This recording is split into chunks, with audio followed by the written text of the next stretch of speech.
প্রায় 7 ঘন্টা ট্রাভেল করে মাত্র বাস থেকে নেমে খুলনা শহরে পা রাখল সিয়াম। চোখ থেকে সানগ্লাসটা খুলে চারিপাশে দেখতে লাগলো সিয়াম।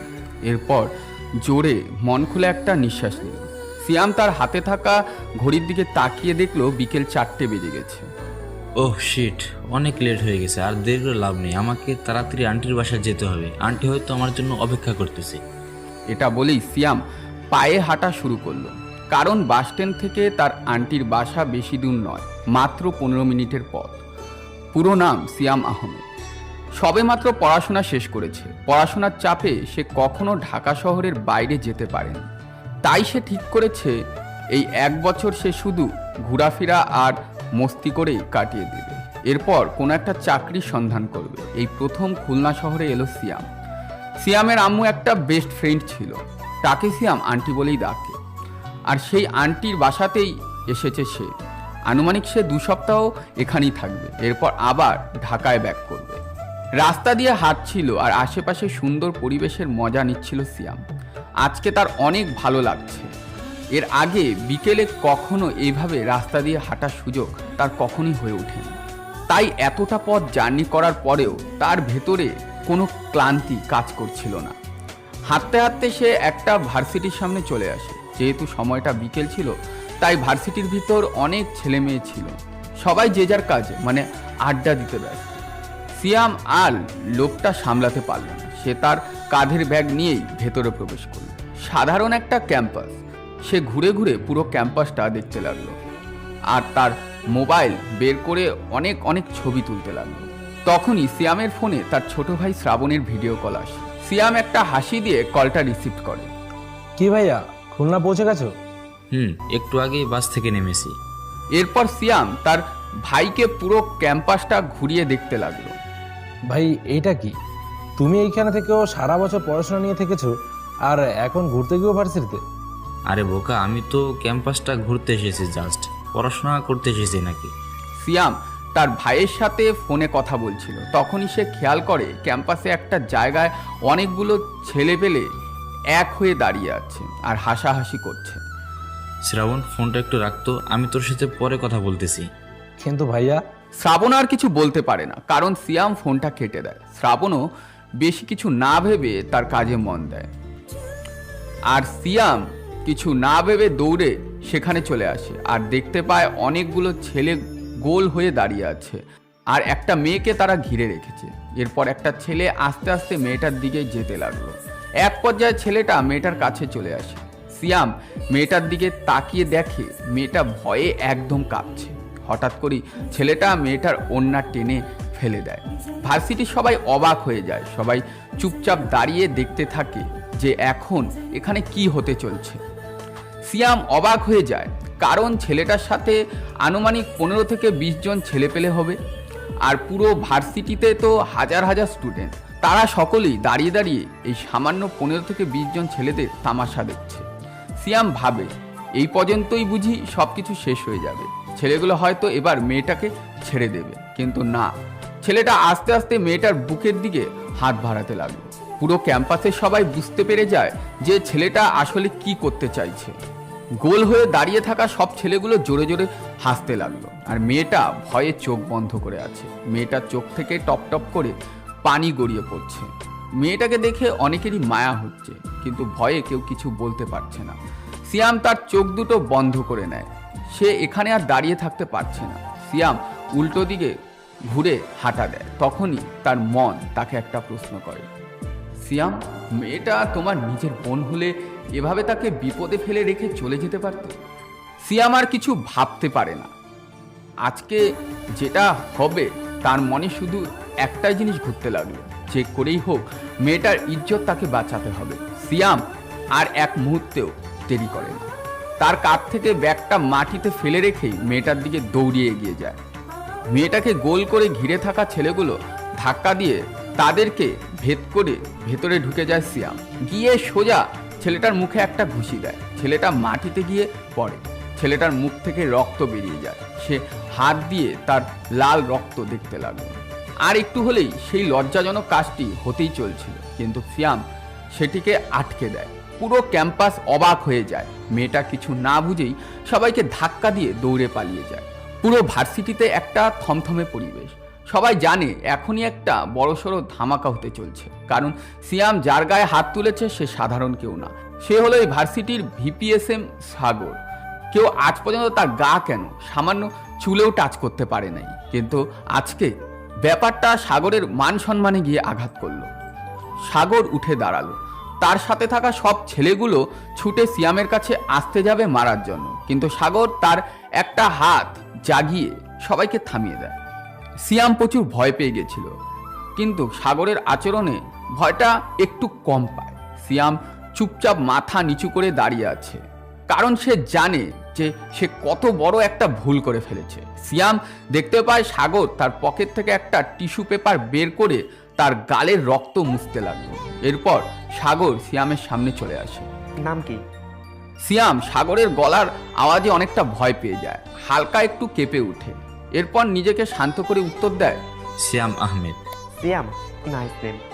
জানো সিয়াম, আজ পর্যন্ত আমার মা বাবা ছাড়া আমার গায়ে কেউ হাত তুলতে পারে নাই। এর মানে তুমি তৃতীয় ব্যক্তি যে আমার গালে মেরে পুরো রক্ত বের করে দিয়েছো। ইমপ্রেসিভ। তোমার সাহসের প্রশংসা করতে হয়। ভার্সিটির সবাই অনেক অবাক, কারণ কেউ কল্পনাই করতে পারছে না যে ছেলে সাগরকে মেরেছে সে এখনো 2 পায়ে ভার্সিটিতে দাঁড়িয়ে আছে, সেটা আবার সাগরের সামনে। সাগর নিজেও তার সাথে বেশ ভালো করেই কথা বলছে। ব্যাপারটা সত্যি অবিশ্বাস্যকর। তখনই সাগর আবার বলে উঠল, তোমার এই সাহসিকতার জন্য আমি তোমাকে একটা পুরস্কার দিতে চাই, যেটা তোমার জীবনকে পুরো বদলে দেবে। তখনই সিয়ামের ফোন বেজে উঠল। সিয়াম ভয়ে ভয়ে তার পকেটে হাত দেয়, কিন্তু সাগর সিয়ামকে আটকে দেয়। সাগর নিজেই সিয়ামের পকেট থেকে ফোন বের করে। এরপর দেখে ছোটু লিখে সেভ করা একটা নাম্বার। সাগর বলে উঠে, ছোট বেচারা ছোট ভাইয়াকে কাজের সময় ডিস্টার্ব করে। এটা বলেই সাগর ফোনটা কেটে দেয় এবং সুইচ অফ করে দেয়। এরপর ফোনটা ছুঁড়ে ফেলে দেয়। সিয়াম চুপচাপ সাগরের কাণ্ড দেখছে, কারণ তা দেখা ছাড়া আর কোনো কিছু করার নেই। আহা, চুপ করে আছে কেন? সিয়াম, জিজ্ঞাসা করবে না কি পুরস্কার তোমার পাওনা হয়েছে?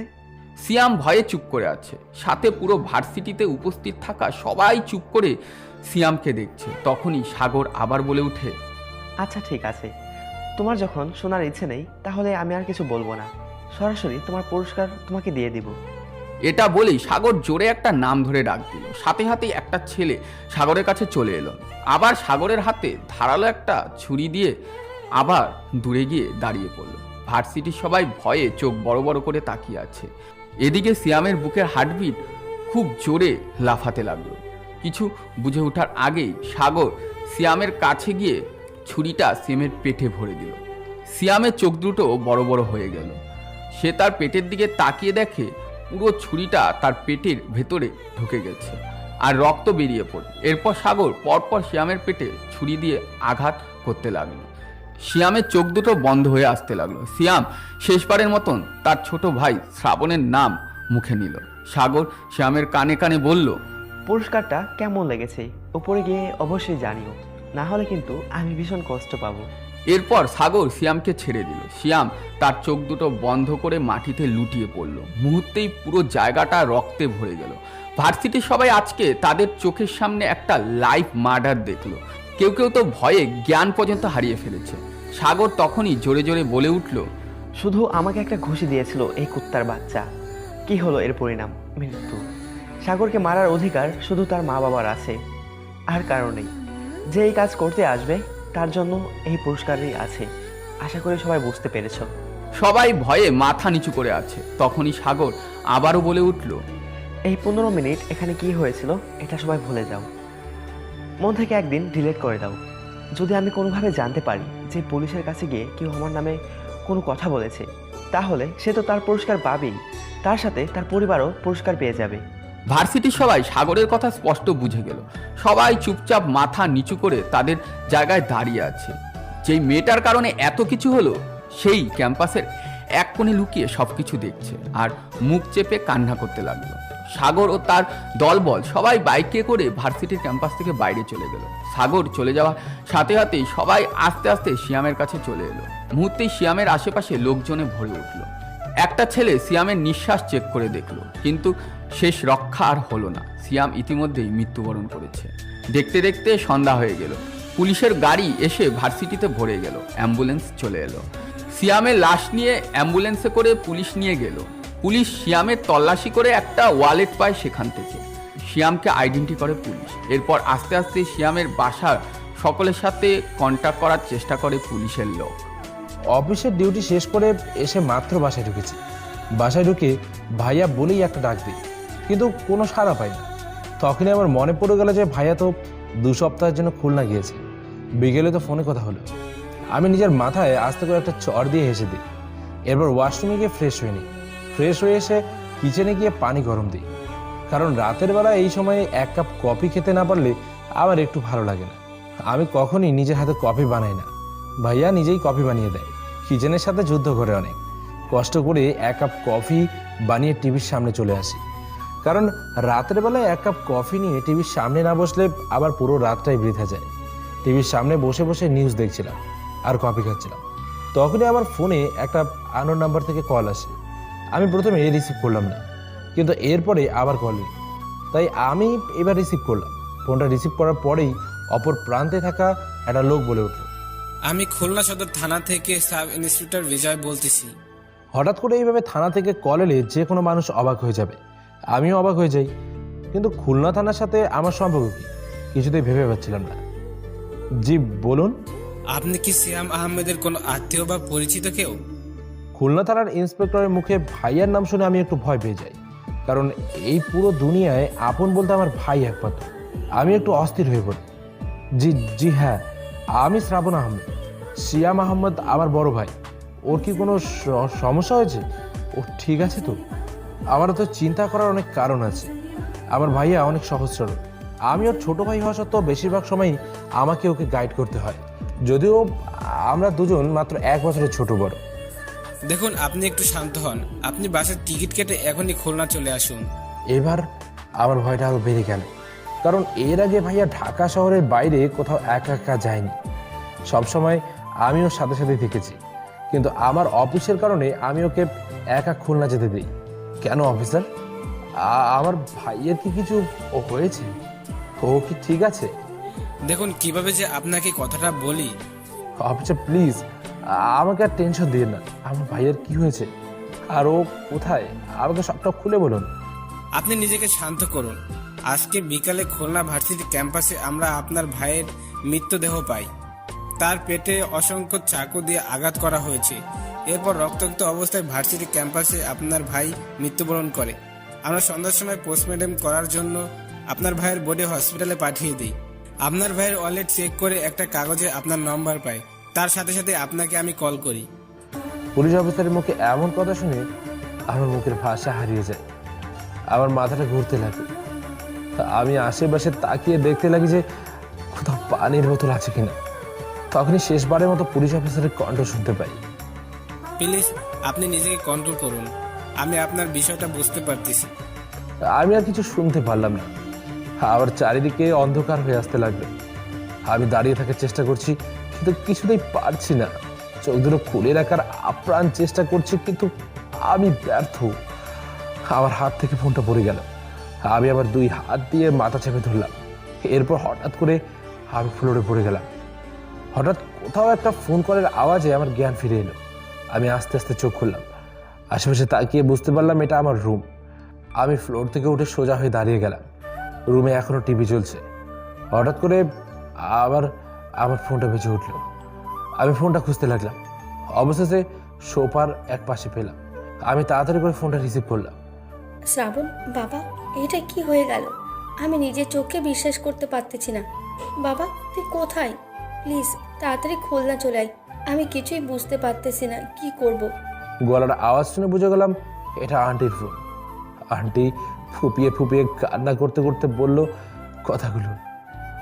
আমি আন্টিকে সান্ত্বনা দেওয়ার জন্য বললাম, আন্টি আপনি শান্ত হন, আমি এখনই আসছি। বাবা এটা কি হয়ে গেল? বারবার শুধু কেন তোদের সাথেই এমন হয়? সিয়ামকে খুলনা আসতে বলাই আমার ভুল হয়ে গেছে। আমি কখনোই নিজেকে ক্ষমা করতে পারবো না। আন্টি এতে আপনার কোনো দোষ নেই, আপনি কান্না বন্ধ করুন। কিভাবে কিভাবে কান্না থামাই? তোর আব্বুকে যে আমি কথা দিয়েছিলাম ওর দুই ছেলেকে আমি নিজের ছেলে ভেবে সব সময় আগলে রাখবো, কিন্তু আজকে আন্টি একভাবে কান্না করেই চলেছে। এবার আমিও আর নিজেকে শক্ত করে রাখতে পারলাম না, চোখের পানি ছেড়ে দিয়ে বললাম, আন্টি, আব্বু যখন হাসপাতালে শেষবারের জন্য আমার সাথে কথা বলেছিল তখন কি বলেছিল জানেন? বাবা শ্রাবণ, আর হয়তো তোকে বাবা বলে ডাকতে পারবো না, আবার সময় হয়ে এসেছে। আমি জানি তুই অনেক শক্ত একটা ছেলে, আমার তোকে নিয়ে কোনো চিন্তা হয় না, কিন্তু তোর বড় ভাইকে নিয়ে আমার খুব চিন্তা হয়। ও যে মাটির একটা মানুষ, এতদিন আমি ওকে দেখে দেখে রেখেছি, এবার আবার ছুটি নেওয়ার পালা এসে গেছে। এখন থেকে তুই ওকে দেখে রাখবি, আমাকে কথা দে বাবা। বল, সিয়ামকে দেখে রাখবি। আন্টি, আমি ওদের আব্বুর হাত ধরে কান্না করে বলেছিলাম, হ্যাঁ আব্বু, আমি ভাইয়াকে দেখে রাখবো, সবসময় ওর পাশে ছায়া হয়ে থাকবো। এরপর আমি আর আন্টি দুজনেই চুপ করে থাকলাম, শুধু আমাদের দুজনের কান্নার আওয়াজ শোনা যাচ্ছিল। আমি নীরবতা ভেঙে বললাম, আন্টি, আজকে কি হয়ে গেল? আমি আব্বুকে দেওয়া কথা রাখতে পারলাম না। আন্টি, আপনি ভাইয়ার পাশে পাশে থাকেন, ও কিন্তু ডাক্তার দেখলে প্রচুর ভয় পায়। আমি এখনই আসছি আমার ভাইয়ের কাছে। শ্রাবণ, পাগলামি করিস না, তুই একটু শান্ত হ, যা হবার তা হয়ে গেছে। আন্টি, আর কি হওয়ার বাকি আছে? শ্রাবণ বাবা, আমার কথাটা শোন। সিয়ামের সাথে একটা দুর্ঘটনা ঘটে গেছে, আর এখন যদি তুই তাড়াহুড়ো করে ভালো মন্দ কোনো কিছু একটা করে ফেলিস, তাই প্লিজ মাথাটা একটু ঠান্ডা কর। এখন অনেক রাত হয়ে গেছে, কাল ভোর হলেই বাসে করে খুলনা চলে আয়। আমি তো আছি এখানে, তোর কোনো চিন্তা করতে হবে না। আন্টির কথায় আমি একটু শান্ত হলাম। আচ্ছা আন্টি।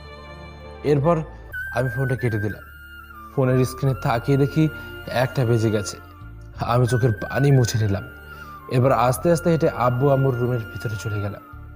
এই রুমেই আবার আব্বু আম্মু থাকতো। আমি আব্বুর একটা ছবির সামনে গিয়ে কান্না করে বলতে লাগলাম, আব্বু, আমি পারিনি, তোমাকে দেওয়া কথা আমি রাখতে পারিনি আব্বু। সিয়াম আমাকে একা রেখেই তোমাদের কাছে চলে গেছে। এখন তো এই পৃথিবীতে আমি একদম একা, পুরো পুরো এতিম একটা ছেলে। আমি কিছু সময় চুপ করে কান্না করতে লাগলাম।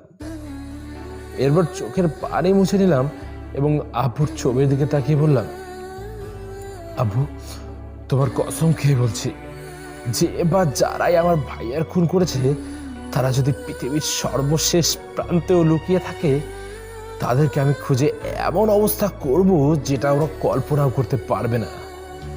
ওরা জানে না ওরা কার ভাইয়ের খুন করেছে। এরপর আমি আব্বু আম্মুর রুম থেকে বেরিয়ে এলাম।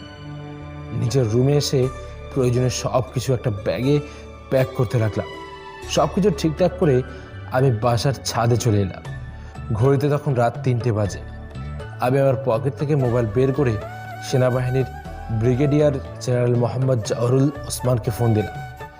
এত রাতে স্যারকে ফোন দেওয়া ঠিক হচ্ছে কিনা আবার কিছু জানা নেই, তবে আমার মনে শুধু একটা জিনিসই ঘুরছে, যে করেই হোক আমাকে ভাইয়ের খুনিদের শাস্তি দিতে হবে। প্রথমবার রিং হয়ে কলটা কেটে গেল। এরপর আবার ট্রাই করলাম। এবার স্যার ফোনটা রিসিভ করলেন। হ্যালো শ্রাবণ, এত রাতে ফোন করার কারণ কি? স্যার, আমার ভাইয়া আর বেঁচে নেই। আবার আমার কথা শুনে জেনারেলের চোখ থেকে ঘুম চলে গেল। সে একটু সময় চুপ থেকে বলল, শ্রাবণ, কি বলতেছো তুমি? এগুলো কি হয়েছে সবটা খুলে বলো আমাকে। পুলিশ অফিসার আমাকে ফোন করে যে কথাগুলো বলেছিল আমি সেগুলো স্যারকে সবটা খুলে বললাম। জেনারেল আবার কথা শুনে আবার চুপ হয়ে যায়। এরপর বলে, দেখো শ্রাবণ, আমি তোমার মনের কষ্ট অনুভব করতে না পারলেও বুঝতে পারছি এখন তোমার মধ্যে দিয়ে কি যাচ্ছে। তোমার ভাইকে হয়তো আমি আর ফিরিয়ে এনে দিতে পারবো না, তবে আমি তোমাকে এতটুকু পাওয়ার দিতে পারি যে তুমি তোমার ভাইয়ের খুনিকে কেটে টুকরো টুকরো করে ফেললেও তোমাকে কেউ কিছু বলতে পারবে না। আমি আইনের দিকটা দেখে নিতে পারবো। ধন্যবাদ স্যার। শ্রাবণ, নিজের খেয়াল নিও তুমি। তোমার মতো একজন দেশপ্রেমী কিন্তু আমাদের বর্ডারের জন্য অতি প্রয়োজন। জি স্যার। খুলনা গিয়ে যখন যেটা দরকার হবে আমাকে শুধু একবার ফোন করে বলবে, বাকিটা আমি ব্যবস্থা করে দিব। নিজের মনকে শক্ত করো। মনে রেখো, তুমি একজন সেনাবাহিনীর আর্মি অফিসার। তোমার চোখে কিন্তু পানি মানায় না। আমি চোখের পানি মুছে বললাম, জি স্যার। এরপর ফোনটা রেখে দিলাম। ফোনটা রেখে দিয়ে মোবাইলের গ্যালারি ওপেন করলাম। একে একে ভাইয়ার আবার ছবিগুলো দেখতে লাগলাম। কতই না হাসি খুশি ছিলাম আমরা দুজন। আর আজকে আমার পাশে আমার ভাইটাই নেই। আমি ছাদে বসে কান্না করতে লাগলাম। দেখতে দেখতে সকাল হয়ে যায়। আমি আমার গুছিয়ে রাখা ব্যাগ নিয়ে বাসা থেকে বের হলাম। বাসা থেকে বের হয়ে একটা রিক্সা নিয়ে বাস স্ট্যান্ডে চলে এলাম। বাস স্ট্যান্ডে এসে সবচেয়ে দ্রুত সকাল 8টার বাসের টিকিট কেটে বাসে উঠে পড়লাম। বাস ছেড়ে দিল আর আমি বাসের জানালা দিয়ে বাইরে তাকিয়ে রইলাম। আপনারা হয়তো অনেকে অনেক কিছু বুঝে গেছেন, কিন্তু সবটা বুঝতে পারেননি। আসুন আমি সবটা খুলে বলছি। আমার নাম শ্রাবণ আহমেদ ইমন। আমার বড় ভাই সিয়াম আহমেদ, যে কাল বিকেলে খুন হয়েছে। পরিবার বলতে আমি আর ভাইয়া ছিলাম, আর এখন তো পুরো একা হয়ে গেলাম। সকলের মতো আমাদেরও আব্বু আম্মু ছিল, কিন্তু আমি যখন ক্লাস 5-এ পড়ি তখন আব্বু আর আম্মু একটা রোড অ্যাক্সিডেন্ট করে। আব্বু আম্মুকে তাড়াতাড়ি হসপিটালে শিফট করা হয়, কিন্তু বেশি সময়ের জন্য তাদেরকে বাঁচিয়ে রাখা সম্ভব হয়নি। আমাকে আমার ভাইয়াকে রেখে তারা দুজন দূর আকাশে তারা হয়ে যায়। এরপর আমি আর ভাইয়া আম্মুর বন্ধুর আন্টির কাছে বড় হই। আন্টি আমাদের সাথে খুলনায় থাকতো।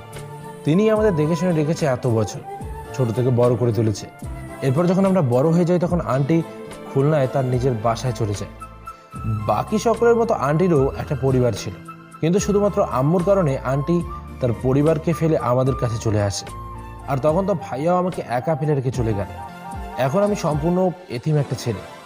এটাই হচ্ছে আমার পরিচয়। আশা করি সবটা বোঝাতে পেরেছি। প্রায় 8 ঘন্টা পরে আমি খুলনা এসে পৌঁছালাম। আমি বাস থেকে নেমে সোজা হসপিটালে চলে যাই। সেখানে গিয়ে দেখি আন্টি রুমের বাইরে বসে কান্না করছে। আন্টি আমাকে দেখেই আমার কাছে ছুটে চলে আসে আর আমাকে জড়িয়ে ধরে কান্না শুরু করে। আন্টি প্লিজ কান্না করো না, নিজেকে শক্ত করো। এইরকম আমি কান্না করছি না। এরপর আন্টিকে বুঝিয়ে কান্না থামাই। আন্টি আমাকে ভাইয়ের কেবিনে নিয়ে গেল। আমি এসে দেখি একটা সাদা কাপড় দিয়ে ভাইয়াকে বেডে ঢেকে রাখা হয়েছে। আমি আমার কাঁপা কাঁপা হাত নিয়ে ভাইয়ার উপর থেকে সাদা কাপড়টা সরিয়ে নিলাম, আর সাথে সাথে ভাইয়ার মুখটা আমি দেখতে লাগলাম। আমার চোখ থেকে পানি গড়িয়ে পড়তে লাগলো। আমি আমার হাত দিয়ে শেষবারের মতো ভাইয়ার মুখটা স্পর্শ করলাম। ভাইয়া, আমাকে তুই মাফ করে দিস। তোর বিপদে আমি তোর পাশে ছিলাম না, তবে মনে রাখিস তোর ভাই এখনো বেঁচে আছে।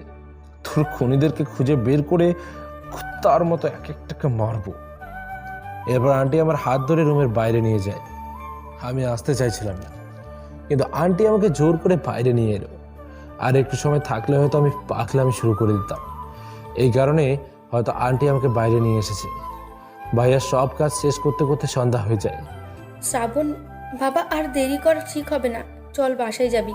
আন্টি, সব শেষ হয়ে গেল। আন্টি আমার গালে হাত রেখে বলল, কিছু শেষ হয়নি, এখনো কিছু শেষ হয়নি। বাবা, আর কতক্ষণ এই হসপিটালে বসে থাকবি? সন্ধ্যা হয়ে গেছে, সেই সকালবেলা খুলনা এসেছিস, এখনো পর্যন্ত কোনো কিছু মুখে দিস নাই। এইভাবে চলতে থাকলে তো তুই অসুস্থ হয়ে পড়বি।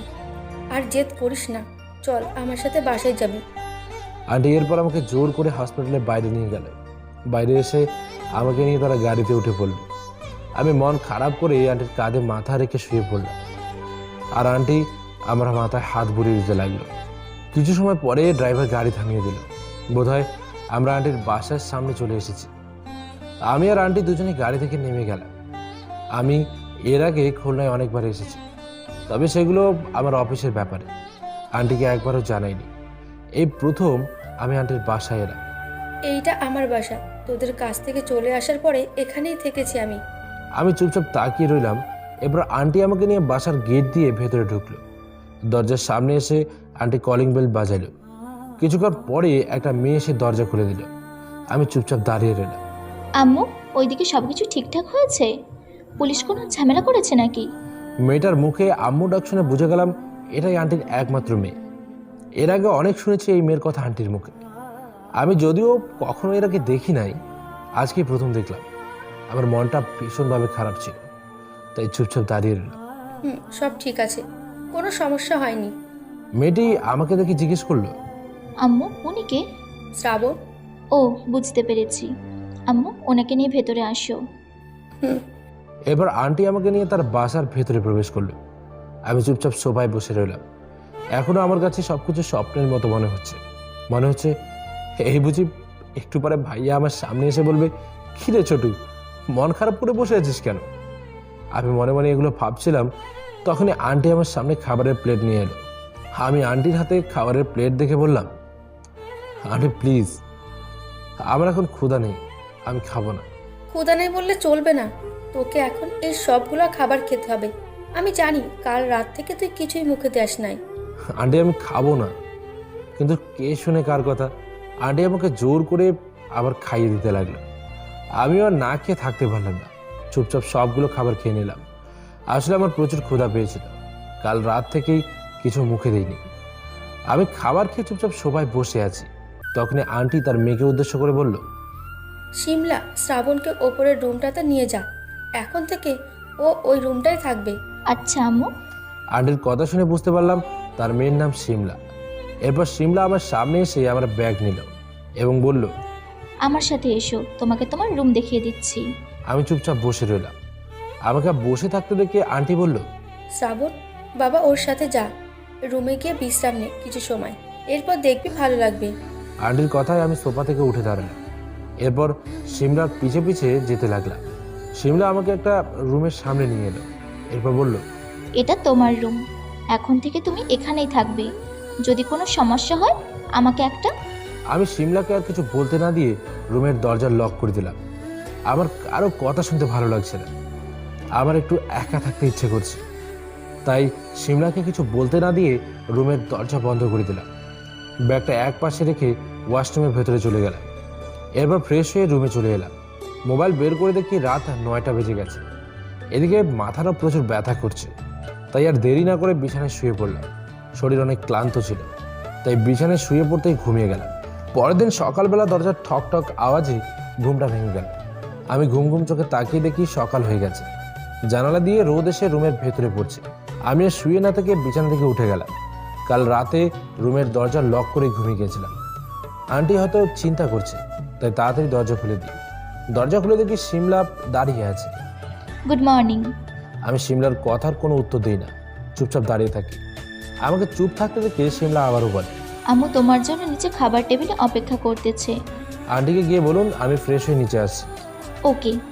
এরপর শিমলা আমার সামনে থেকে চলে গেল, আর আমিও দাঁড়িয়ে না থেকে ওয়াশরুমে গিয়ে ফ্রেশ হয়ে নিলাম।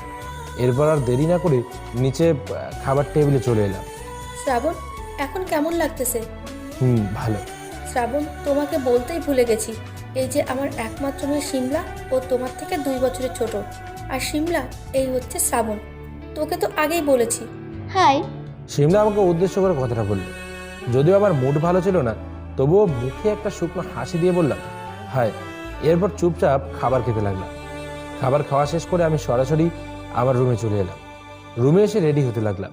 তখনই আমার রুমে আন্টি আর শিমলা আসে। শ্রাবণ বাবা, কোথাও বের হবি নাকি তুই? কোথায়? থানায় যাব, ওখানে গিয়ে কেস করব। সাবধানে যাস কিন্তু, শহরটা মোটেও ভালো না। তা না হলে কি আর সিয়ামের এই অবস্থা হতো? আম্মু, আমি ওর সাথে যাব, আমার তো এখন কোনো কাজ নেই। শিমলার কথা শুনে কিছু একটা বলতে যাব, তার আগে আন্টি বলে উঠল, শ্রাবণ, তুই শিমলাকে সাথে নিয়ে যা, তাহলে আমার আর কোনো টেনশন হবে না। আন্টি, আমি কি কোনো বাচ্চা নাকি? আমি একাই যেতে পারবো। আন্টি অন্যদিকে ফিরে বলল, এখন তো বড় হয়ে গেছো, এখন আর এই আন্টির কথা শুনবে কেন? আমি বুঝতে পারলাম যে আন্টি মাইন্ড করেছে, তাই আর কোনো উপায় পেলাম না।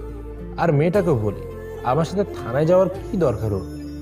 এরপর আমি আন্টির বাসা থেকে বাইরে বের হলাম। আমার সাথে সাথে শিমলাও বাইরে বের হলো। আমি যেহেতু এর আগে খুলনায় এসেছি, তাই আমার জানা ছিল যে থানাটা কোন দিকে। আমি রাস্তার পাশে দাঁড়িয়ে রিক্সার জন্য অপেক্ষা করতে লাগলাম। কিছুক্ষণ পরে একটা রিক্সাও পেয়ে গেলাম। কিন্তু বিপত্তি ঘটলো তখন, যখন শিমলা রিক্সায় উঠে বসলো। কারণ এর আগে আমি কখনই কোনো মেয়ের সাথে রিক্সায় উঠিনি, তাই আমার একটু অস্থির অস্থির লাগছিল। কিন্তু কিছু করার নেই, চুপচাপ করে বসে রইলাম। প্রায় 20 মিনিট পরে আমরা থানায় এসে পৌঁছলাম। আমি রিক্সা ভাড়া দিয়ে সোজা থানার ভেতরে ঢুকে গেলাম। আমার পেছন পেছন শিমলাও এলো। আমি থানার ভেতরে ঢুকে একজন লোকের কাছে জিজ্ঞেস করলাম, ভাইয়া ইন্সপেক্টর বিজয় স্যারকে কোথাও পাওয়া যাবে? আমাকে লোকটা একটা কেবিন দেখিয়ে দেয়। আমি আর শিমলা দুজনেই বিজয় স্যারের ক্যাবিনের সামনে চলে যাই। এরপর পারমিশন নিয়ে ভেতরে প্রবেশ করি। স্যার, আমি শ্রাবণ আহমেদ, সিয়াম আহমেদের ছোট ভাই। আমার নাম শুনে পুলিশ অফিসার একটু অন্যভাবে আমার দিকে তাকিয়ে বলল, জি বলুন, আপনাকে আমি কিভাবে সাহায্য করতে পারি? আমার মাথাটা গরম হয়ে গেল, কারণ এই পুলিশ অফিসার নিজেই আমাকে ফোন করে আমার ভাইয়ের মৃত্যুর খবর দিয়েছে, আর এখন বলছে আমি এখানে কি জন্য এসেছি। আমি মাথা ঠান্ডা করে বললাম, স্যার, আমি আমার ভাইয়ের খুনের মামলা করতে এসেছি। আমি আমার ভাইয়ের খুনিদের শাস্তি দিতে চাই। পুলিশ অফিসার আমার কথা শুনে কিছু সময় চুপ করে রইল। এরপর বলতে লাগলো, দেখুন, আমি আপনার মনের অবস্থা বুঝতে পারতেছি। আমি এখানে প্রায় 5 বছর ধরে চাকরি করতেছি। আমি আপনাকে একজন পুলিশ অফিসার হিসেবে নয়, একজন ভালো মানুষ হিসেবে একটা উপদেশ দিতে চাই। পুলিশ অফিসারের কথা শুনে আমি আর শিমলা দুজনের দিকে একবার তাকিয়ে আবার পুলিশ অফিসারের দিকে তাকিয়ে কথা শুনতে লাগি। আমাদের কাছে খবর আছে আপনার ভাইকে খুলনা ইউনিভার্সিটির বর্তমান ভিপি SM সাগর নিজের হাতে চাকু দিয়ে খুন করেছে। তবে আমি 100% শিওর না, জাস্ট একটা উড়ন্ত খবর। এই খবরে কোনো ভ্যালু নেই। আর এই খুলনা শহরে যদি কোনো ডেঞ্জারাস মানুষ থেকে থাকে তাহলে সে হচ্ছে সাগর। মার্ডার, ড্রাগস, চাঁদাবাজি এমন কোনো কাজ নেই যেগুলো সে করে নাই।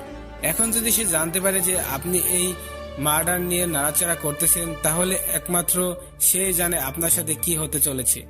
তো আপনারা এর যথাযথ ব্যবস্থা নিচ্ছেন না কেন? প্রমাণ?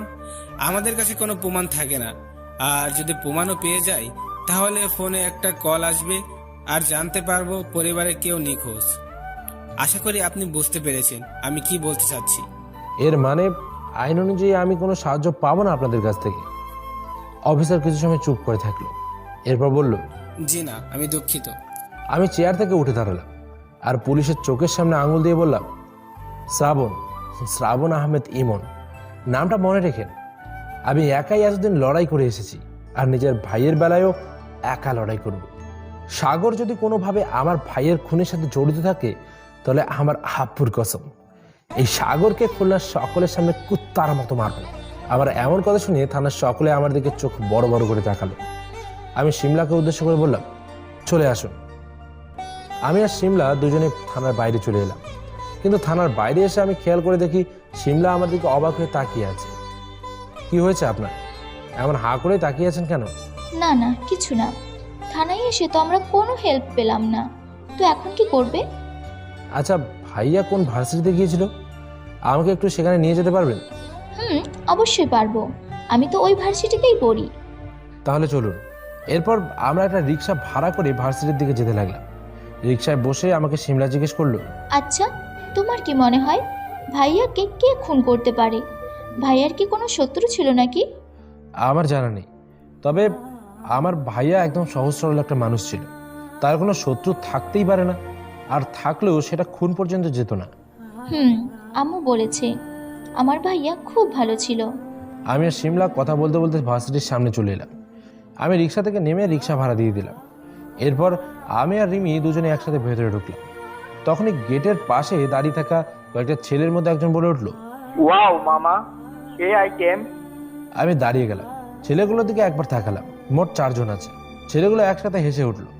আমি ছেলেগুলোর সাথে এগিয়ে যাব, তখনই শিমলা আমার হাত ধরে বলল, শুধু শুধু ঝামেলা করো না, ওরা এমনই। আমি শিমলার কথা আর কোনো উত্তর দিলাম না।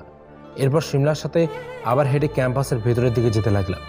তখন ছেলেগুলোর মধ্যে থেকে একজন আবার বলে উঠল, এই হিরো, হিরোইনকে আমাদের কাছে রেখে যা, বিনিময়ে তুই যা চাস তাই পাবি। এইবার আর আমি দাঁড়িয়ে থাকতে পারলাম না। এমনিতে ভাইয়ার খুনের কারণে অনেক রেগে আছি, তার উপরে আবার এই ছেলেগুলো। আমি হেঁটে ছেলেগুলোর সামনে চলে গেলাম। কি এইভাবে কি দেখতেছিস?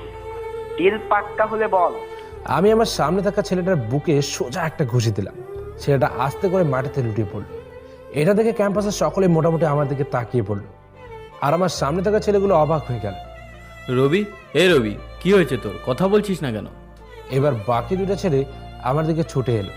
আমি আমার ডান সাইডে একটা হকি স্টিক পড়ে থাকতে দেখি, সেটা হাতে নিয়ে ছেলে দুটোর মাথায় বাড়ি দিলাম। মুহূর্তেই রক্ত বেরিয়ে গেল। 3টে ছেলে মাটিতে গড়াগড়ি খাচ্ছে। বাকি ছেলেটা আর সাহস পেল না, দৌড়ে পালিয়ে গেল। আমি হকি স্টিক নিচে ফেলে দিলাম। আমি শিমলার সামনে চলে এলাম। আপনার কাছে টিস্যু পেপার হবে? শিমলা হা করে তাকিয়ে রইল আর টিস্যু পেপার দিল। আমি আমার হাতে লেগে থাকা রক্ত মুছে নিলাম। তখনই আমার নজর যায় আশেপাশে। আশেপাশে সবাই হা করে আমার দিকে তাকিয়ে আছে। এইভাবে হা করে দাঁড়িয়ে থাকবেন নাকি আমাকে একটু ভেতরে নিয়ে যাবেন যেখানে ভাইয়ার খুন হয়েছে? চলো ওইদিকে। এরপর শিমলা আমাকে ক্যাম্পাসের সেই জায়গায় নিয়ে এলো যেখানে ভাইয়ার খুন হয়েছে। আমি জায়গাটা ভালো করে দেখতে লাগলাম। অনেক জায়গায় এখনো রক্ত লেগে আছে। আমি তখন আশেপাশে থাকা লোকজনের কাছে জিজ্ঞেস করি, ভাইয়া এখানে পরশুদিন একটা মার্ডার হয়েছিল, আপনি কি আমাকে বলতে পারবেন কে বা কারা এই কাজটা করেছে? আমি এই কথা জিজ্ঞেস করার পরেই সবাই আমার দিকে ভয় ভয় চোখে তাকায়, কিন্তু কেউ কোনো কিছু বলে না। সবাই এটা ওটা বলে কাটিয়ে দেয়। আমি বুঝতে পারি ক্যাম্পাসের কারো কাছ থেকে কোনো কিছু জানতে পারবো না। তখনই আমার মনে পড়ে শিমলাও তো এই ভার্সিটির স্টুডেন্ট, তাহলে নিশ্চয়ই ও জানবে। আপনি সেদিন ভার্সিটিতে আসেননি? না, আমি বাসায় ছিলাম। আমি মাথা ঠান্ডা করে আশেপাশে তাকিয়ে দেখতে লাগলাম। তখনই আমার চোখ যায় একটা গাছে লাগানো সিসি ক্যামেরার দিকে। আমি শিমলাকে উদ্দেশ্য করে বলি, আচ্ছা আপনাদের ভার্সিটির কন্ট্রোল রুম কোন দিকে? 3 তলায় 21 নম্বর রুম, ওইখানেই সব কিছু পেয়ে যাবে। কিন্তু কেন? আমাকে ওখানে নিয়ে চলো। বুঝলাম, কিন্তু ওখানে তোমাকে ঢুকতে দেবে না তো? সেটা আমি দেখে নেব, আপনি আমাকে আগে সেখানে নিয়ে চলুন। এরপর আমরা সিঁড়ি বেয়ে 3 তলায় চলে এলাম।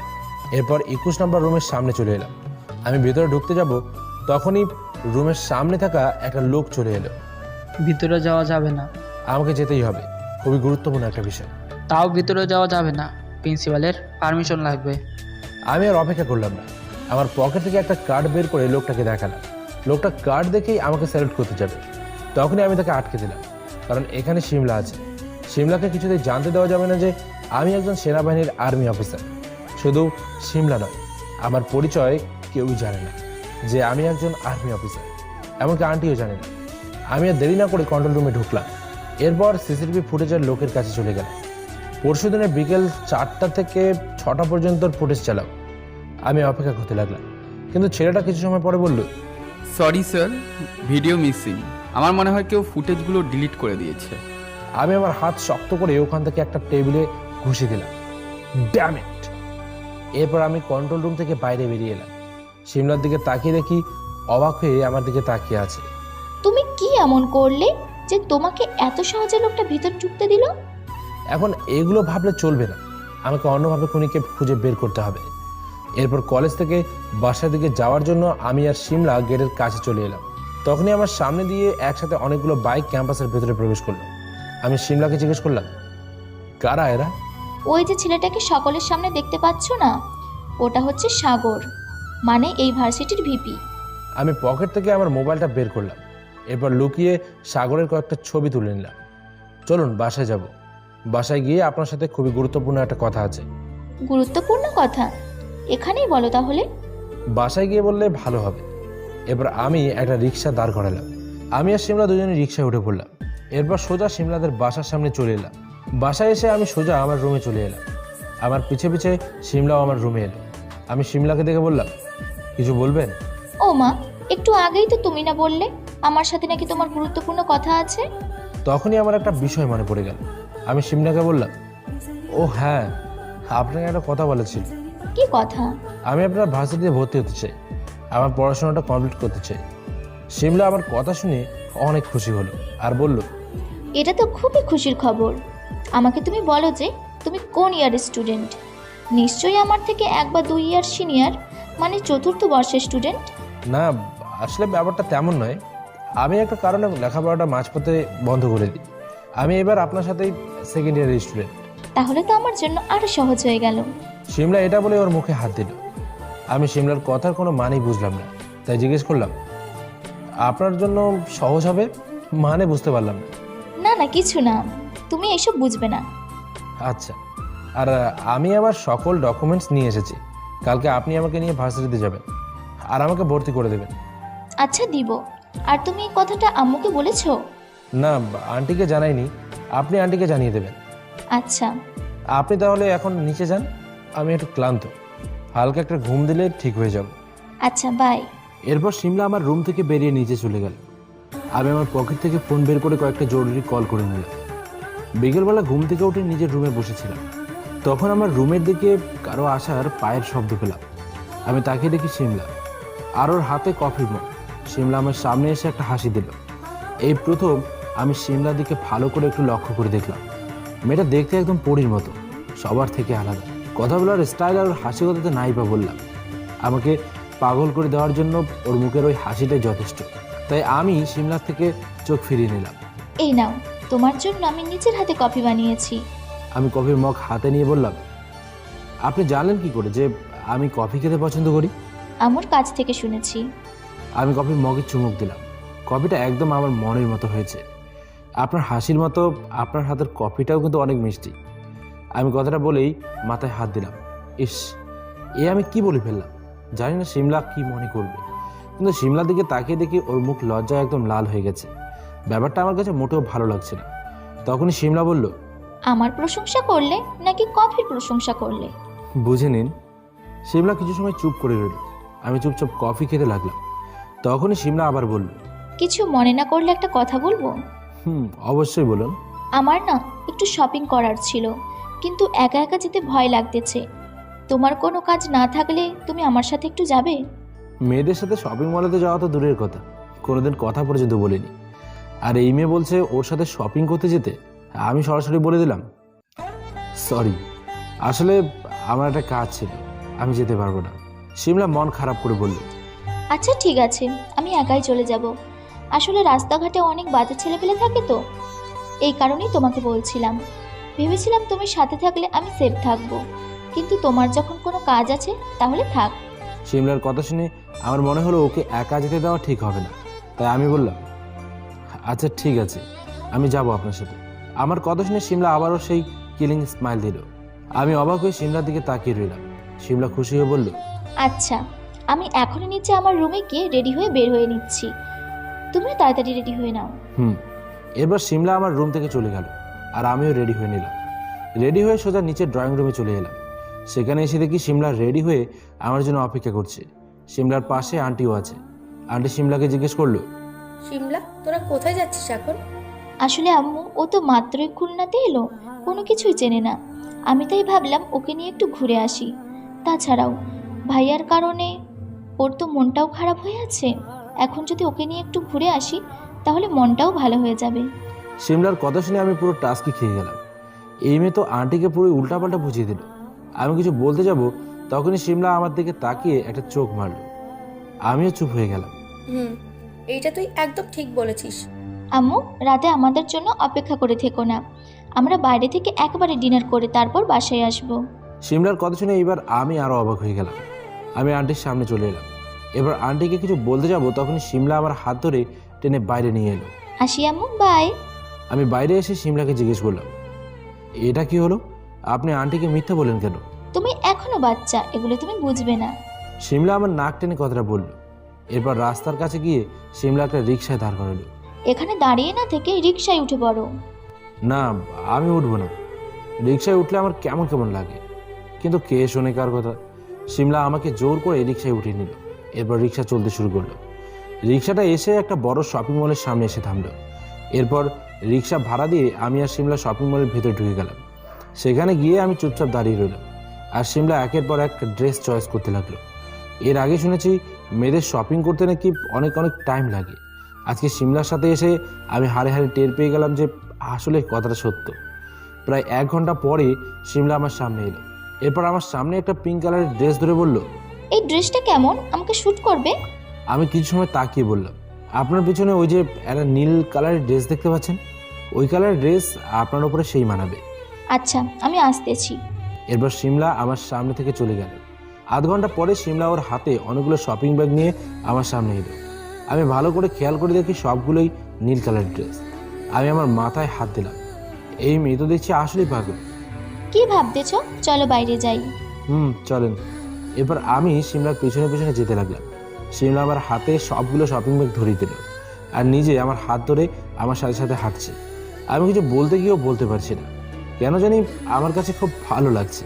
সিমলা আমাকে নিয়ে একটা পার্কের সামনে চলে এলো। এরপর আমাকে নিয়ে সোজা ভেতরে ঢুকে গেল। আমি সিমলাকে জিজ্ঞেস করলাম, আমরা এখানে এলাম কেন? এখানে মানুষ কি করতে আসে? আমি আশেপাশে তাকিয়ে দেখতে লাগলাম। সবাই জোড়ায় জোড়ায় বসে আছে। আমি সিমলার দিকে তাকিয়ে বললাম, জায়গাটা ভালো না, চলুন বাইরে যাই। সিমলা জোরে জোরে হাসতে লাগলো। তুমি তো দেখতেছি শুধু ফাইট করতেই জানো, মেয়েলি কাজে একদম কাঁচা। ঠিক বলেছেন। এভাবে আমি আর শিমলা গল্প করতে লাগলাম। দেখতে দেখতে সন্ধ্যা হয়ে গেল। আমি আর শিমলা পার্ক থেকে বেরিয়ে রাস্তার পাশ দিয়ে হাঁটতে লাগলাম। ফিল্মে যেমনটা হয় ঠিক তেমনটাই হলো। রাস্তার পাশে ফুচকাওয়ালার দোকান ছিল। শিমলা আমাকে ধরে ফুচকাওয়ালার কাছে নিয়ে গেল। এরপর দুজনেই অনেক ফুচকা খেলাম। এরপর রাতের ডিনার করে 9টার দিকে আমি আর শিমলা দুজনেই বাসা যাই। আজকে আমার জীবনের একটা স্মরণীয় দিন, কারণ এর আগে আমি কখনো এইভাবে বিকেল থেকে রাত পর্যন্ত কোনো মেয়ের সাথে ঘুরিনি। ভাইয়ার ব্যাপারটা নিয়ে অনেক মন খারাপ ছিল, কিন্তু শিমলার সাথে থেকে আমি সেই মন খারাপটা ভুলে গিয়েছিলাম। এভাবে আজকে পুরোটা দিন কেটে গেল। পরের দিন সকালবেলা শিমলার ডাকে ঘুমটা ভেঙে যায়। তবে আজকের ঘুমটা একটু অন্যভাবে ভেঙে যায় আমার। আমি সকালবেলা আরামে ঘুমিয়েছিলাম, তখনই আমার চোখে মুখে কে যেন পানি ঢেলে দিল। আমি লাফ দিয়ে ঘুম থেকে উঠে পড়লাম, কিন্তু সামনে তাকিয়ে আমি অবাক হয়ে যাই, কারণ আমার সামনে শিমলা দাঁড়িয়েছিল আর হাসছিল। এ কি, আপনি আমার গায়ে পানি ঢেলে দিলেন কেন? তো কি করব, সে কখন থেকে ডেকে যাচ্ছি, কিন্তু তোমার তো ঘুম থেকে ওঠার নামই নেই, তাই এই পানির ব্যবস্থা করতে হলো। তো সকাল সকাল আমাকে ঘুম থেকে ডেকে তোলার কারণ কি? জানবার কিছু মানে নেই। আজকে তো তোমার আমার সাথে ভার্সিটিতে যাওয়ার কথা, ভর্তি হবে তো নাকি? তখন আমার সবটা মনে পড়ে গেল। আমার তো মনে ছিল না। আপনি নিচে যান, আমি রেডি হয়ে আসছি। তাড়াতাড়ি। এবার শিমলা আমার রুম থেকে চলে গেল। আমি ওর দেরি না করে ওয়াশরুমে গিয়ে ফ্রেশ হয়ে নিলাম। এবার আমি রুমে এসে রেডি হয়ে নিচে চলে এলাম। নিচে এসে আমি শিমলা আর আন্টি একসাথে ব্রেকফাস্ট করে নিলাম। ব্রেকফাস্ট করে আমি আর শিমলা বাসার বাইরে চলে এলাম। একটা রিক্সা ভাড়া করে ভার্সিটির দিকে যেতে লাগলাম। 20 মিনিট পরে ভার্সিটিতে চলে এলাম। রিক্সা ভাড়া দিয়ে ভার্সিটির ভেতরে প্রবেশ করলাম, কিন্তু আজকে শিমলাকে দেখে কেউ কোনো বাজে কমেন্ট করে নেই। আমি একটা হাসি দিয়ে শিমলার সাথে সাথে প্রিন্সিপালের রুমের দিকে যেতে লাগলাম।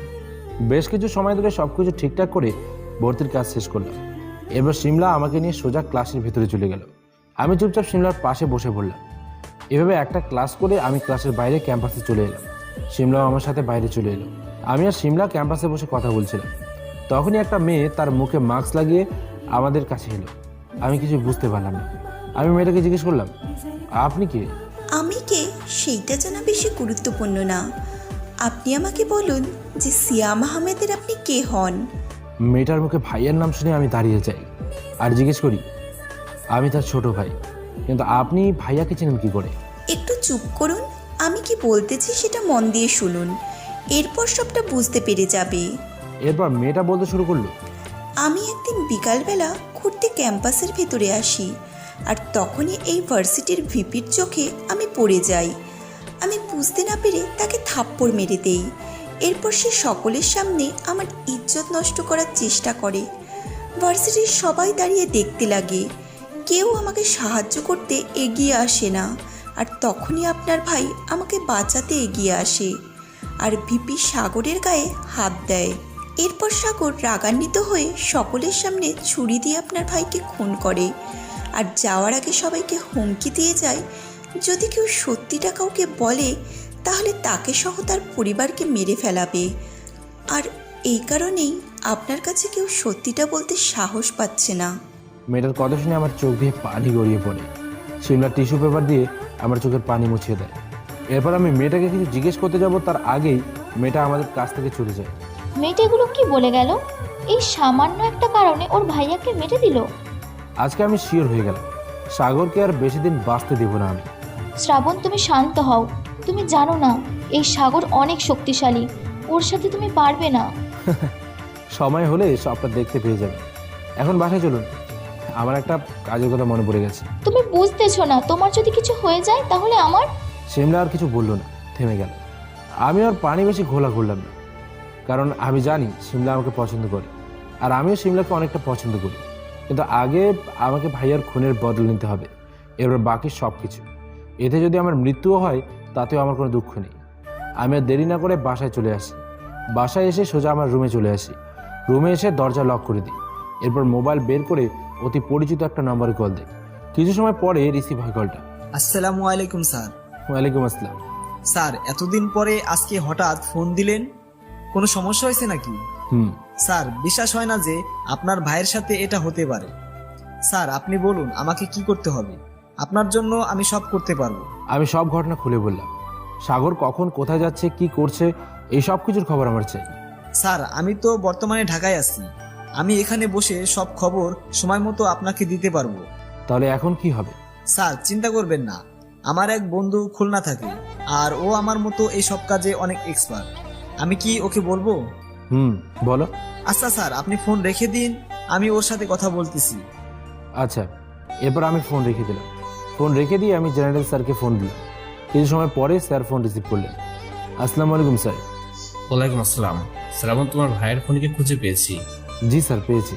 কে এসে? স্যার, খুলনা ভার্সিটির ভিপি SM সাগর। শ্রাবণ, তুমি জানো SM সাগরকে? না স্যার, কে? আমাদের বাংলাদেশের সবচেয়ে শত্রু ইয়াহিয়া খানের একমাত্র ছেলে। তুমি বুঝতে পারতেছো আমি কোন ইয়াহিয়ার কথা বলছি? এ হচ্ছে সেই ইয়াহিয়া যে বাংলাদেশ থেকে টাকা পাচার করার সময় পুলিশের হাতে ধরা পড়ে। আমি চুপ করে রইলাম। পুলিশ কিন্তু হাতে নাতে ধরেও ইয়াহিয়া খানের একটা চুলও বাঁকা করতে পারেনি। পুলিশকে পাল্টা আক্রমণ করে বাংলাদেশ থেকে পালিয়ে যায়। আর সে এখন এশিয়ার বড় বড় মাফিয়াগুলোর মধ্যে একজন। বুঝতেই পারতেছো তুমি কার ছেলেকে টার্গেট করেছো। স্যার, আপনি তো জানেন আমি আমার ভাইয়ের জন্য নিজের প্রাণ পর্যন্ত দিয়ে দিতে রাজি। ভাইয়ার বদলে কেউ যদি আমাকে মারতো তাহলেও আমি চুপ করে থাকতাম। কিন্তু এই সাগর আমার ভাইয়ের গায়ে শুধু হাত দেয়নি, সরাসরি মার্ডার করে ফেলেছে। একমাত্র আমি জানি আমার শরীরের রক্ত এখন কতটা গরম হয়ে আছে। স্যার, আমার আব্বুর কসম, ইয়াহিয়া খান কেন, এশিয়ার সব মাফিয়া এলেও এই শ্রাবণকে কেউ আটকাতে পারবে না। আমি সাগরকে নিজের হাতে না মারা পর্যন্ত আমার শরীরের রক্ত ঠান্ডা হবে না। বেস্ট অফ দ্য লাক শ্রাবণ, আমার সম্পূর্ণ সাপোর্ট আছে তোমার সাথে। কখনো কোনো দরকার হলে আমাকে ফোন দিও।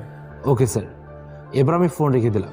জেনারেল শ্রাবণের ফোন রেখে দিয়ে কপালের ঘাম মুছে নেয়, কারণ একমাত্র সেই জানে শ্রাবণ তার ভাইয়ের জন্য কত দূর পর্যন্ত যেতে পারে। সে মনে মনে বলতে থাকে সাগরকে বাঁচাতে স্বয়ং ইয়াহিয়া খান বাংলাদেশে এলেও ওকে বাঁচাতে পারবে না কেউ, কারণ শ্রাবণ ওর বাবার কসম খেয়ে বলেছে কথাগুলো। আমি জেনারেল স্যারের সাথে কথা বলে ফোন রেখে দেওয়ার পরপরই আমার ফোনে একটা কল আসে। আমি বেশি কিছু না ভেবেই কলটা রিসিভ করি। হ্যালো স্যার, আমি রনি। আমাকে আপনার সম্পর্কে সব বলেছে রাকিব। আপনাকে আমি আমার সবটুকু দিয়েই সাহায্য করার চেষ্টা করব। রনি, আমার একটা লোকের সমস্ত ডিটেলস চাই। সে কখন কোথায় যাচ্ছে, কি করছে, সব কিছু আমার চাই। স্যার, আপনাকে আমি একটা বাসার ঠিকানা দিচ্ছি, আপনি সেখানে চলে আসুন, এরপর আমি বিষয়টা দেখতেছি। ওকে। এবার আমি ফোন রেখে দিলাম। ফোন রেখে দেওয়ার পরে রনির দেওয়ার ঠিকানায় চলে এলাম। এসে দেখি একটা ছোটোখাটো বাসা। আমি বাসার কলিং বেল বাজাই। কিছু সময় পরে একটা ছেলে এসে দরজা খুলে দেয়। শ্রাবণ স্যার? স্যার, আমি রনি, আসুন ভেতরে আসুন। এরপর আমি রনির কথায় ওর বাসার ভেতরে ঢুকলাম। কিন্তু বাসার ভেতরে ঢুকে একটা রুমে এসে আমি অবাক, কারণ রুমে ইলেকট্রনিক্সের যন্ত্রপাতি দিয়ে ভর্তি। প্রায় 8টার ওপরে কম্পিউটার আছে, মোবাইল ট্র্যাকার থেকে শুরু করে সব জিনিসপত্র এখানে আছে। একজন আর্মি অফিসার হয়েও জীবনে এতগুলো যন্ত্রপাতি একসাথে দেখিনি। তখনই রনি বলে উঠল, স্যার এবার বলুন আপনার জন্য কি করতে পারি। রনি একটা কম্পিউটারের সামনে বসে বলল কথাটা। আমি রনির কাছে গিয়ে বললাম, আমি একটা লোকের সমস্ত ডিটেলস আপডেট জানতে চাই। নাম কি? আমি ভালোভাবেই বললাম, সাগর। আমার মুখে সাগরের নাম শুনে রনি ভয় পেয়ে গেল, কিন্তু আমার দিকে তাকিয়ে বলল, স্যার আপনি জানেন সাগর কেন? জানি, ওর সম্পর্কে সব কিছু জানি, তবুও আমার ওর সব ডিটেলস চাই। তুমি যদি আমাকে সাহায্য করতে পারো তাহলে করো, আর না হলে আমি যাই। রনি কিছু সময় চুপ করে রইল, এরপর বলল, স্যার রাকিবের মুখে আপনার কথা অনেক শুনেছি, আপনার জন্য এটুকু রিস্ক আমি নিতেই পারি। এবার রনি তার কম্পিউটার ঘাঁটতে লাগলো। রনি কিছু সময় পরে আমাকে ডাক দিল। আমি তাড়াতাড়ি করে রনির কাছে চলে গেলাম। আমি রনির কম্পিউটারের দিকে তাকিয়ে অনেক অবাক হয়ে যাই, কারণ এই সাগরের নামে এতগুলো মামলা আছে যেগুলো গুণে শেষ করা সম্ভব না।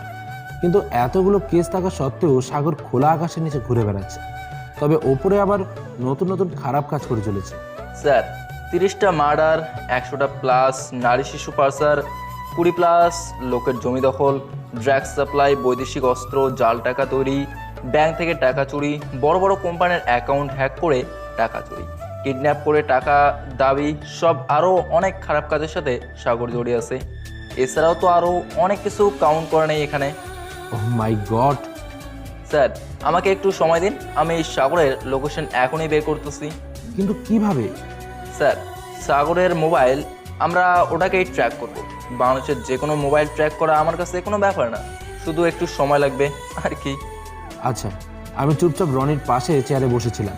তখনই রনি আমাকে বলে, স্যার সাগর অনেক চালাক, ও বাসা থেকে বের হলে ওর সাথে সিকিউরিটি গার্ড নিয়ে বের হয়, আর ওর বেশিরভাগ কালাধান্দা ও ভার্সিটির ভেতরেই বসেই করে। ভার্সিটিতে ছাত্রলীগের জন্য যে ভবনটি আছে ওইখানে বসেই সব কিছু করে সাগর। আমি আগে থেকেই বুঝতে পেরেছিলাম, আর এই কারণে আমি ভার্সিটিতে ছদ্মবেশ নিয়ে ভর্তি হয়েছি। স্যার, আপনি সহজে কিন্তু সাগরের দেখা পাবেন না, কারণ ও খুব চালাক, সব কাজ লোক দিয়ে করায়। আপনার ভাইয়ের কপাল খারাপ ছিল, যার কারণে সে সাগরের সামনে পড়ে যায়। ওর যা ইচ্ছা ও তাই করো, এতে আমার কোনো সমস্যা ছিল না। ওগুলো সব পুলিশের দায়িত্ব, আর আমি একজন আর্মি অফিসার। কিন্তু সাগর আমার ভাইকে... স্যার, আপনি কি করতে চাইতেছেন? আমি জানি সাগরের নাগাল পাওয়া অতটা সহজ হবে না। আমি সাগরকে খুঁজবো না, বরং সাগর আমাকে খুঁজতে খুঁজতে আমার কাছে আসবে, আর সেই দিনই হবে ওর শেষ দিন। মানে আমি সাগরের সব ধান্দায় বাধা দেব, সব ডিল ভেস্তে দেবো। এতে সাগর অনেক রেগে যাবে আর পাগলের মতো আমাকে খুঁজবে। এক পর্যায়ে খুঁজতে খুঁজতে ও আমার কাছে পৌঁছে যাবে, আর তখনই ওর সাথে আমার আসল হিসাব নিকাশ হবে। স্যার, বুঝতে পেরেছি। তুমি শুধু আমাকে ওর সব ইনফরমেশনগুলো এনে দাও। ও এখন কোথায় যাচ্ছে, কি করছে, সব কিছু। জি স্যার। ওকে, আমি বাসায় যাচ্ছি, তুমি কাজ করো। এবার আমি রনির বাসা থেকে বাইরে চলে আসি। বাইরে এসে মোবাইলের দিকে তাকিয়ে দেখি বিকেল 5টা বেজে গেছে। তখনই আমার ফোনে সিমলার কল আসে। আমি কিছু না ভেবেই রিসিভ করি। হ্যালো, কোথায় তুমি? সেই দুপুরবেলা আমাকে না বলেই বাসা থেকে বেরিয়ে গেছো। আমার একটা কাজের কথা মনে পড়ে গেছিল, তাই তো আপনাকে না জানিয়ে এসেছি। কি এমন কাজ শুনি? ভাইয়ার ব্যাপারে একটা কাজ ছিল, আপনি বাদ দিন না এগুলো। কিছু হয়েছে নাকি? এই সময় ফোন দিলেন যে? হয়েছে, অনেক কিছু হয়েছে। আমি পার্কে বসেছিলাম, আর তখনই কি? অপর প্রান্ত থেকে কোনো জবাব আসে না। আমি বারবার হ্যালো হ্যালো করতে থাকি, কিন্তু কোনো সাউন্ড আসে না। এরপর কলটা কেটে যায়। আমি তাড়াতাড়ি কল ব্যাক করি সিমলাকে, কিন্তু ফোন সুইচ অফ। কিছুই বুঝতে পারলাম না। মাত্রই তো কথা হলো আমার সাথে। সিমলা কি বলতে গিয়েছিল আমাকে? ওর কি কিছু হয়েছে? কোনো বিপদ হলো না তো? আমি এগুলো ভাবতে ভাবতে অনেকবার সিমলার নাম্বারে ট্রাই করি, কিন্তু কোনো রেসপন্স পাই না। তাই আমি একটা রিক্সায় উঠে পড়লাম আর পার্কের দিকে যেতে লাগলাম, কারণ সিমলা ওখানে বসেই আমাকে কল করেছে। অনেক চিন্তা হচ্ছে। প্রায় 15 মিনিট পরে আমি সেই পার্কে চলে আসি। এরপর আমি রিক্সা ভাড়া দিয়ে তাড়াতাড়ি পার্কের ভেতরে চলে যাই। কিন্তু পার্কের ভেতরে এসে আমি প্রচুর অবাক হয়ে যাই, কারণ সিমলা পার্কের বেঞ্চে বসে পপকর্ন খাচ্ছে। সিমলাকে দেখে আমার ভয়টা কমে গেল। আমি তাড়াতাড়ি সিমলার সামনে চলে গেলাম। কি হয়েছে আপনার? আপনি ঠিক আছেন তো? সিমলা আমার দিকে পপকর্নের প্যাকেট এগিয়ে দিল আর বলল, নাও পপকর্ন খাও। আগে আমার প্রশ্নের উত্তর দিন, আপনাকে কি কেউ ডিস্টার্ব করেছে? উফ বাবা, আমার আবার কি হবে? সিমলার কথা শুনে আমি আরও অবাক হয়ে যাই। আমি সিমলাকে প্রশ্ন করি, তাহলে আপনি যে আমাকে ফোনে বললেন আপনি পার্কে বসেছিলেন, আর তখনই...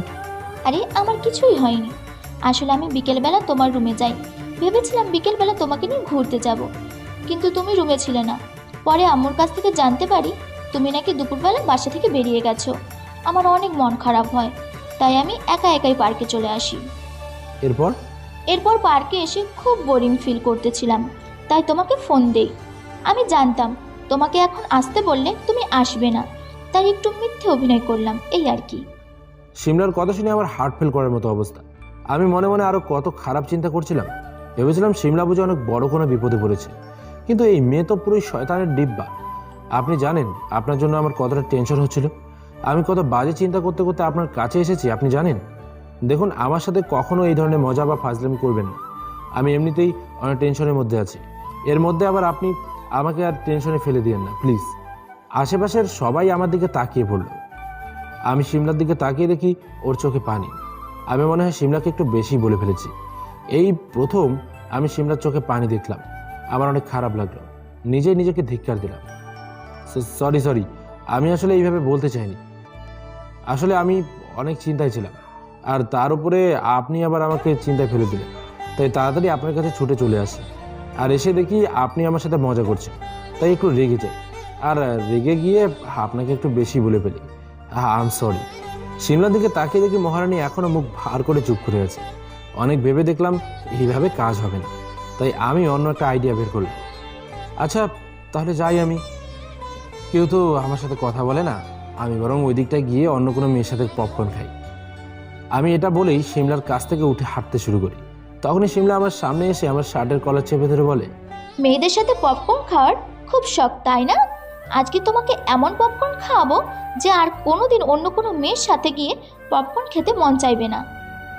আমি পকেট থেকে টিস্যু বের করে সিমলার চোখের পানি মুছে দিলাম। এরপর বললাম, আপনাকে কান্না করলে যেমন প্যাঁচার মতো লাগে, ঠিক তেমন রাগলে লাল মরিচের মতো লাগে। কি? আমি পেঁচা? সিমলার দিকে তাকিয়ে দেখি সে অনেক রেগে গেছে। আমাকে বুঝি এখনই কিছু একটা করে ফেলবে, তাই আর কোনো উপায় না পেয়ে দিলাম এক দৌড়। সিমলাও আমার পিছে পিছে ছুটতে লাগলো। এখন দৌড়াচ্ছ কেন? দাঁড়াও বলতেছি। আমাকে কি পাগল কুত্তায় কামড়েছে? আমি দাঁড়াই আর আপনি আমাকে গুলি করে দেন। এভাবে আজকের বিকেলটা কেটে গেল। আমি আর সিমলা একসাথে সন্ধ্যার সময় বাসায় পৌঁছালাম। সিমলা দরজার সামনে এসে কলিং বেল বাজাল। কিছু সময় পরে আন্টি এসে দরজা খুলে দিল। আন্টি আমাকে আর সিমলাকে একসাথে দরজার সামনে দেখতে পেয়ে বলল, ও তাহলে এই ব্যাপার, দুই বাদর এক হয়েছে আর আমাকে এখন পাগল করে ছাড়বে। আন্টি আন্টি আমি বাদর নেই, আপনার মেয়ে বাদর একটা আসতো। আমি সিমলাকে দাগানোর জন্যই এমনটা বললো। কি? আমি বাঁদর? দাঁড়াও, তোমাকে দেখাচ্ছি মজা। সিমলা এটা বলে আমার দিকে এগিয়ে আসতে লাগলো, আর আমি এক দৌড়ে সোজা আমার রুমে এসে দরজা বন্ধ করে দিলাম। সিমলা আমার রুমে এসে অনেকটা সময় ধরে দরজা ধাক্কাধাক্কি করে গেছে, কিন্তু আমি দরজা খুলিনি, কারণ আমি এত তাড়াতাড়ি শহীদ হতে চাই না। পরের দিন সকালবেলা সিমলার ডাকে আমার ঘুমটা ভেঙে যায়। ওই তাড়াতাড়ি উঠে পড়ো, ভার্সিটিতে যেতে হবে তো নাকি? আর এই যে তোমার কফি, আমি নিজের হাতে বানিয়েছি শুধুমাত্র তোমার জন্য। বাবা, সকাল সকাল এত খাতির কেন? কোনো ঝামেলা আছে নাকি? তোমার সাথে আমি পারবো না, আমি নিচে যাচ্ছি, রেডি হয়ে খাবার খেতে চলে এসো। ওকে। এরপর সিমলা আমার রুম থেকে বেরিয়ে চলে গেল, আর আমি ফ্রেশ হয়ে এসে সিমলার হাতের কফি খেতে লাগলাম। এক কথায় অসাধারণ। আমি রেডি হয়ে নিচে চলে এলাম। নিচে এসে আন্টি আর সিমলার সাথে ব্রেকফাস্ট করতে লাগলাম। তখনই আমার ফোনে একটা কল আসে। আমি চোখ করে দেখি রনি, তাই সাথে সাথেই রিসিভ করলাম। রনি বলো। স্যার, সাগর বর্তমানে দেশের বাইরে আছে, সম্ভবত ওর বাবার সাথে দেখা করতে গেছে। কিন্তু কিন্তু কি রনি? স্যার, সাগরের লোকজন আজকে বড় একটা ডিল করতে চলেছে, যেটা অনেক বড় অঙ্কের ডিল। কোথায় আর কখন? স্যার, ভার্সিটির পাশে রহিম নামে একটা লোকের গ্যারেজের ভেতরেই ওরা ডিলটা করবে। থ্যাঙ্কস রনি, তুমি নেক্সট আপডেট খুঁজতে থাকো, আমি এদেরকে দেখছি। এবার আমি ফোন রেখে দিই। তখনই ঘড়ির দিকে তাকিয়ে দেখি 10টার বেশি বেজে গেছে। আমি তাড়াতাড়ি খাবার শেষ না করেই উঠে গেলাম। আমার দেখা দেখি সিমলাও খাবার শেষ না করেই উঠে পড়ল। এ কি, তোরা খাবার শেষ না করে কোথায় যাচ্ছিস? আন্টি, ভার্সিটির জন্য দেরি হয়ে যাচ্ছে, আসি। আমি আর আন্টিকে কিছু বলতে না দিয়েই সিমলার হাত ধরে বাইরে নিয়ে এলাম। বাসার বাইরে এসে সিমলা আমাকে জিজ্ঞেস করলো, কি হয়েছে তোমার? এত ব্যস্ত কেন? তোমার কারণে পেট ভরে খেতেও পারলাম না। ইস, খেতে খেতে তো মুটকি হয়ে গেছেন একদম। এত খেয়ে কি করবেন? আমি মুটকি না?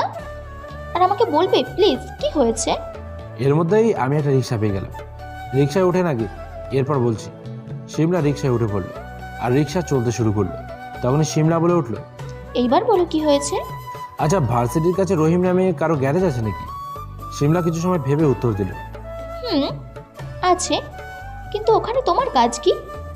আগে আমাকে ওখানে নিয়ে চলো, এরপর গেলেই দেখতে পাবে। এরপর সিমলা আমাকে নিয়ে গ্যারেজের সামনে চলে এলো। আমি মোবাইলের দিকে তাকিয়ে দেখি 10:40 বাজে, মানে আরও 20 মিনিট পরে। আমি সিমলাকে নিয়ে গ্যারেজের আড়ালে দাঁড়িয়ে রইলাম। ঠিক 11টার সময় একটা প্রাইভেট কার এসে গ্যারেজের সামনে এসে থেমে যায়, আর তার ভেতর থেকে প্যান্ট শার্ট পরা দুটো লোক বেরিয়ে গ্যারেজের ভেতরে চলে গেল। এর মধ্যে একটা লোকের হাতে ছোট একটা ব্যাগও ছিল। আপনি এখানেই অপেক্ষা করুন, আমি একটা মিটিং করে আসি। এখান থেকে কিন্তু কোথাও যাবেন না। কিসের মিটিং? আমি সিমলাকে কোনো কিছু না বলে গ্যারেজের সামনে চলে এলাম। গ্যারেজের ভেতরে ঢুকতে যাব, তখন একটা লোক এসে আমাকে আটকে দিল। বোধহয় গ্যারেজের মালিক হবে। কি চাই? ভেতরে একটা কাজ আছে আমার। 30 মিনিট পরে আসুন, এখন ভিতরে যাওয়া যাবে না। আমি কিছু না বলে ভেতরের দিকে যেতে লাগলাম, কিন্তু লোকটা আমার বুকে হাত দিয়ে আটকে ধরলো। আমি কিছু না বলেই লোকটার মুখে একটা ঘুষি দিই। লোকটা গ্যারেজের বাইরে পড়ে গেল। আমি আর দেরি না করে ভেতরে প্রবেশ করলাম। ভেতরে ঢুকে দেখি গাড়ির সেই 2জন লোককে মিলে 5 জন। বাকি 3 জন আমাকে দেখে জিজ্ঞেস করলো, কে রে তুই, আর ভিতরে এলি কিভাবে? অন্ধকারের কারণে আমার মুখ দেখা যাচ্ছিল না, শুধু আমার বডি দেখা যাচ্ছিল। আমি ছেলেটার কথার কোনো উত্তর দিলাম না। পকেট থেকে রুমালটা বের করে আমার মুখে বেঁধে নিলাম। এই দাঁড়িয়ে কি দেখছিস, শালার এখান থেকে ভাগা। তখনই একটা ছেলে আমার দিকে ছুটে এলো। আমি আমার পাশে পড়ে থাকা একটা লোহার রড নিয়ে ছেলেটার মাথায় বাড়ি দিলাম। অনেক জোরে শব্দ হলো, ছেলেটা লুটিয়ে ফ্লোরে পড়ে গেল। রুমের বাকি 4 জন আমার দিকে অবাক হয়ে তাকিয়ে রইল। কিছু সময় পরে বাকি 2টা ছেলে আমার দিকে এগিয়ে এলো। তাদেরকে একই অবস্থা করলো। যে 2জন গাড়িতে করে এসেছিল তারা ভয়ে কাঁপতে লাগলো। আমি আর অপেক্ষা না করে পুলিশকে ফোন দিলাম। কিছু সময় পরে পুলিশের গাড়ি চলে এলো। পুলিশ 2জনকে তাল্লাশি করে একটা ব্যাগে অনেক মাদক দ্রব্য পেল। পুলিশ 2জনকে ধরে নিয়ে গেল। আর তখনই আমি খেয়াল করি ফ্লোরে পড়ে থাকা 3টে ছেলের মধ্যে একজনের জ্ঞান ফিরেছে। আমি সোজা তার কাছে চলে গেলাম আমাকে দেখেই ছেলেটা সরে যেতে চাই, কিন্তু পারল না। তোর বসকে বলে দিস খুব তাড়াতাড়ি দেখা হবে আমাদের। এবার আমি গ্যারেজ থেকে বেরিয়ে এলাম, মুখ থেকে রুমালটা খুলে ফেললাম। এরপর হেঁটে সোজা সিমলার কাছে চলে এলাম। সিমলা আমাকে দেখেই আমার কাছে ছুটে এলো। এ কি, তোমার হাতে রক্ত কেন? হাত কেটে গেল কিভাবে? সিমলা অনেক চিন্তিত হয়ে আমার হাত ধরে বলল। আমি খেয়াল করে দেখি সত্যি হালকা একটু কেটে গেছে। মারামারি করার সময় হয়তো কোনোভাবে কেটে গেছে, খেয়াল করি। তাড়াতাড়ি আমার সাথে চলো। কোথায়? কোথায় আবার? ফার্মেসিতে। আরে তেমন কিছু হয়নি, ফার্মেসিতে যাওয়ার কোনো দরকার নেই। সিমলা আমাকে একটা ঝাড়ি দিয়ে বলল, চুপ, একদম চুপ। আমি যা বলবো তাই হবে। এখনই আমার সাথে ফার্মেসিতে যাবে। আমি সিমলার রাগ থেকে ভয় পেয়ে গেলাম, তাই চুপচাপ সিমলার সাথে সাথে যেতে লাগলাম। এবার সিমলা আমাকে একটা ফার্মেসিতে নিয়ে গেল। সেখান থেকে হাতে ব্যান্ডেজ করে নিলাম। খুবই সামান্য একটা কাটা, ব্যান্ডেজ না দিলেও হতো, কিন্তু কী করা, সিমলার রাগের কাছে আমার কোনো কিছুই খাটে না। সাগর দুবাইয়ে তার বাবার সাথে বসে সময় কাটাচ্ছিল। তখনই তার ফোনে বাংলাদেশ থেকে একটা কল আসে। সে তার বাবার সামনে থেকে একটু আড়ালে আসে। ফোনটা রিসিভ করলো। বল, ডিলটা সম্পূর্ণ হয়েছে? ভাই, একটা সমস্যা হয়ে গেছে। কি হয়েছে? ওরা কি কোনো ঝামেলা করেছে? কোনো ঝামেলা করলে উপরে পাঠিয়ে দে। একটা ছেলে এসে আমাদের সব কিছু বেচতে দেয়। মানে কি হয়েছে, খুলে বল। এবার সাগরকে সবটা খুলে বল। হোয়াট? তুই কি জানিস এটা কত বড় ডিল ছিল? সব মাল পুলিশের কাছে চলে গেছে। এখন কি হবে? আর তোরা তিনজন মিলে একটা ছেলের সাথে পেরে উঠিস নাই? ভাই, ছেলেটা অনেক শক্তিশালী ছিল। নাম কি? আগে কখনো দেখেছিস? ভাই, মুখ রুমাল দিয়ে ঢাকা ছিল। ড্যাম ইট, তোদের দিয়ে যদি একটা কাজও ঠিকঠাক হয়। আমি দেশ ছেড়ে এসেছি, অমনি একটা অঘটন ঘটে ফেললি। সরি ভাই, তবে ছেলেটা যাওয়ার আগে আপনাকে একটা কথা বলে গেছে। কি কথা? আপনার সাথে নাকি খুব তাড়াতাড়ি দেখা হবে ওর। কি? মাত্র 3টা ছেলেকে মেরে আমাকে হুমকি দেয়? এই সাগরকে হুমকি দেয়? তাড়াতাড়ি খোঁজ কর, আমি দেশে ফিরে এসে যেন ওকে আমার চোখের সামনে দেখতে পাই। এই কথা বলেই সাগর ফোনটা কেটে দেয়। ফার্মেসি থেকে সিমলা আমাকে সোজা ভার্সিটির ক্যাম্পাসে নিয়ে আসে। এবার আমি আর সিমলা ক্যাম্পাসে বসেই গল্প করতে লাগি। তখনই আমার ফোনে একটা কল আসে। রনি কল করেছে। আমি ফোনটা রিসিভ করি। স্যার, আপনি তো কামাল করে ফেলেছেন। এটা তো মাত্র একটা ঝলক ছিল, বাকি খেলা এখনো বাকি আছে। স্যার, এই প্রথম শাওরের কাজে কেউ বাধা দিল, সেটাও কোনো প্রমাণ না রেখেই। তুমি শুধু আমাকে ইনফরমেশন দিতে থাকো, এরপর দেখে যাও আমি কি করতে পারি। Okay sir. এরপর আমি ফোনটা রেখে দিই। সাথে সাথেই সিমলা জিজ্ঞেস করে, কে ফোন দিয়েছিল? আমার এক ফ্রেন্ড। তোমাকে দেখে আমার মোটেও ভালো মনে হচ্ছে না। নিশ্চয়ই কোনো একটা গরমিল পাকাতে চলেছো তুমি। আরে দূর, এগুলো কি বলেন আপনি? এই, তুমি এখনো আমাকে আপনি আপনি করে বলতেছো কেন? তুমি করে বলতে পারো না? অভ্যেস হয়ে গেছে। এখন থেকে তুমি বলে ডাকবে। আর তোমার থেকে একটা কথা জিজ্ঞেস করার ছিল। কি কথা বলেন? সিমলার দিকে তাকিয়ে দেখি চোখ বড় বড় করে আমার দিকে তাকিয়ে আছে। সরি, কি কথা বলো? আচ্ছা, ঢাকায় কি তোমার কোনো গার্লফ্রেন্ড আছে নাকি? সিমলার কথা শুনে তো আমি পুরো টাস্কি খেয়ে গেলাম। মেয়ে বলে কি, এই 2 দিনের পরিচয় এত দূর? না, নেই। কিন্তু কেন? না, এমনিতেই জিজ্ঞেস করলাম। আমি আর সিমলা গল্প করছিলাম, তখনই কোথা থেকে একটা মেয়ে আমার সামনে এসে দাঁড়িয়ে পড়লো। এর আগে মেয়েটাকে কখনো দেখিনি। সিমলাও তাকিয়ে আছে মেয়েটার দিকে। তখনই মেয়েটা বলল, হাই, হ্যালো। আমি আপনার অনেক বড় একজন ফ্যান। মেয়েটার কথা শুনে তো আমি অবাক। আমার ফ্যান মানে কি? আমি কি কোনো নায়ক নাকি? মানে? সিমলা অবাক হয়ে আমাদের দিকে তাকিয়ে আছে। না, আসলে ওই দিন যে আপনি ছেলেগুলোকে ইচ্ছামতো পিটানি দিলেন, সেটা দেখে আমি আপনার অনেক বড় একটা ফ্যান হয়ে গেছি। ও আচ্ছা। আমার নাম সুমাইয়া। আপনি আমাকে আদর করে ঝুম বলে ডাকতে পারেন। আমি কিছু বলতে যাব তার আগেই সিমলা আমার পাশ থেকে উঠে চলে গেল। আমিও আর দেরি করলাম না, সিমলার পিছে পিছে ছুটতে লাগলাম। কারণ সিমলাকে রাগানোর জন্যই আমি মেয়েটার সাথে একটু বেশি ঢং করে কথা বলছিলাম। সিমলা আমার কথা না শুনেই সোজা বাসায় চলে আসে।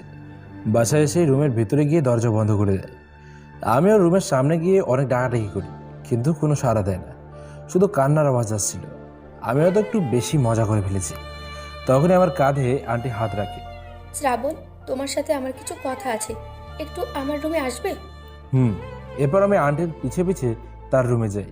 আন্টির রুমে যাওয়ার পরে আন্টি বলতে শুরু করে, যখন সিমলার বাবা আমাদের একা রেখেই এই দেশ ছেড়ে বিদেশে চলে যায়, তখন থেকেই সিমলা এক প্রকার পুরুষ মানুষদের ঘৃণা করত। কখনো কোনো ছেলের সাথে কথা পর্যন্ত বলতো না। এইভাবে অনেকগুলো বছর কেটে যায়, কিন্তু সিমলার কোনো পরিবর্তন আমি দেখতে পাই না। বরং দিন দিন সিমলা যেন পুরুষদের আরও বেশি ঘৃণা করতে লাগে। আমি এক প্রকার চিন্তায় পড়ে যাই সিমলাকে নিয়ে। কিন্তু কিন্তু কি আন্টি? কিন্তু যেদিন থেকে তুমি এই বাড়িতে এসেছো সেই দিন থেকেই ঠিক এর বিপরীতটা ঘটে। সিমলা তোমার সাথে প্রথম দিন থেকেই কথা বলে। আমি ভীষণ অবাক হয়ে যাই। প্রথমে ভাবি যে ও হয়তো তোমার মনের অবস্থার কথা চিন্তা করে তোমার সাথে কথা বলতেছে, কিন্তু না, আমার ধারণা সম্পূর্ণ ভুল। ও তোমার সাথে শুধু কথা না, বিকেলবেলা ঘুরতে পর্যন্ত বেরিয়েছে, সেটাও আবার আমাকে মিথ্যা বলে। এটা আমি কল্পনা পর্যন্ত করতে পারি না। বিশ্বাস করো শ্রাবণ, আমার এখানে অন্য একজন মা হলে কী করতো আমার সেটা জানা নেই, তবে আমি মেয়ের এমন কাণ্ড দেখে মনে মনে অনেক খুশি হই। আমি চুপচাপ আন্টির কথা শুনছি। সিমলার বাবা আমাদেরকে ছেড়ে যাওয়ার পর থেকে আমি আজ পর্যন্ত কখনো আমি ওকে এত হাসি খুশি দেখি নাই। আর এই হাসির কারণ যে তুমি, সেটা তুমি অবশ্যই বুঝতে পারতেছ। তুমি ভার্সিটিতে গিয়ে হয়তো খেয়াল করেছো ওর কোনো বন্ধু নেই। এর একটাই কারণ, ওর বাবা। সিমলা ওর বাবার চলে যাওয়াটা কখনোই মেনে নিতে পারে নাই, কিন্তু যখন থেকে তুমি এসেছো ওর সব কিছু পরিবর্তন হয়ে গেছে। আমি ওর মা, আমি জানি ও মনে মনে তোমাকে পছন্দ করে। শুধুমাত্র তোমার কারণে ও ওর জীবনের সব কিছু পরিবর্তন করে ফেলেছে, যেটা আমি এত বছর ধরে চেষ্টা করতেছি কিন্তু পারি নাই। এখন তুমি বুঝে নাও ও তোমাকে কতটা ভালোবাসে। আন্টির মুখে এমন কথা শুনে অনেক কষ্ট লাগলো, কারণ আমি জানতাম না যে আঙ্কেল সিমলাকে আর আন্টিকে রেখেই বিদেশে চলে গেছে। আমি যতবার আন্টিকে আঙ্কেলের কথা জিজ্ঞেস করেছি, আন্টি ততবারই এড়িয়ে গেছে। এইবার কারণটা বুঝতে পারলাম। আমি ছোট থেকে তোমাকেও বড় করেছি, আমি জানি তুমি কেমন ছেলে। তুমি মেয়েদের সাথে এর আগে কখনো এত ক্লোজ হওনি। সিমলার সাথে যতটা ক্লোজ হয়েছো, আমি জানি তুমিও সিমলাকে মনে মনে পছন্দ করো। হয়তো আমার কারণে বা অন্য কোনো কারণে প্রকাশ করতে পারতেছ না। আন্টির কথা শুনে তো আমার মাথা ঘুরতে লাগলো। আন্টি তো সবটাই বুঝে ফেলেছে, ধরা খেয়ে গেল। আমি জানি না আজকে তোমাদের মাঝে কি হয়েছে যে সিমলা কান্না করতেছে। এতদিন তোমরা যেমন ছিলে, আমি তোমাদেরকে সারা জীবন তেমনভাবে হাসি খুশি দেখতে চাই। আন্টি, সিমলা কান্না করছে, আমি ওর কাছে যাই একটু। আমার কথা শুনে আন্টি হেসে দিল আর বলল, আমি এক দৌড়ে সিমলার রুমের সামনে চলে এলাম। মহারানী এখনও কান্না করে চলেছে। আমি দরজায় ধাক্কা দিলাম, কিন্তু দরজা খোলার কোনো নাম নেই। তাই আমি জোরে বলে উঠলাম, সিমলা, আই এম সরি, আমি শুধু তোমাকেই ভালোবাসি, আর কাউকে না, শুধু তোমাকে ভালোবাসি। আমার মুখে এমন কথা শুনে সিমলার কান্না বন্ধ হয়ে গেল। সাথে সাথে সিমলা দরজা খুলে দিল। আমি সিমলার দিকে তাকিয়ে দেখি চোখ দুটো একদম লাল করে ফেলেছে। এইমাত্র কি বললে তুমি? বললাম যে আমি তোমাকে ভালোবাসি। এটা বলার পরপরই সিমলা আমাকে জড়িয়ে ধরল। আমিও সিমলাকে শক্ত করে জড়িয়ে ধরলাম। কিছু সময় পরে সিমলা বলে উঠল, এই এখন ছেড়ে দাও, আম্মু দেখে ফেললে সর্বনাশ হয়ে যাবে। আন্টি এই সময় এদিকে আসবে না, চিন্তা করো না। তোমাকে বলেছে? আরে সত্যি, আন্টি তো আমাকে তোমার কাছেই পাঠালো। মানে?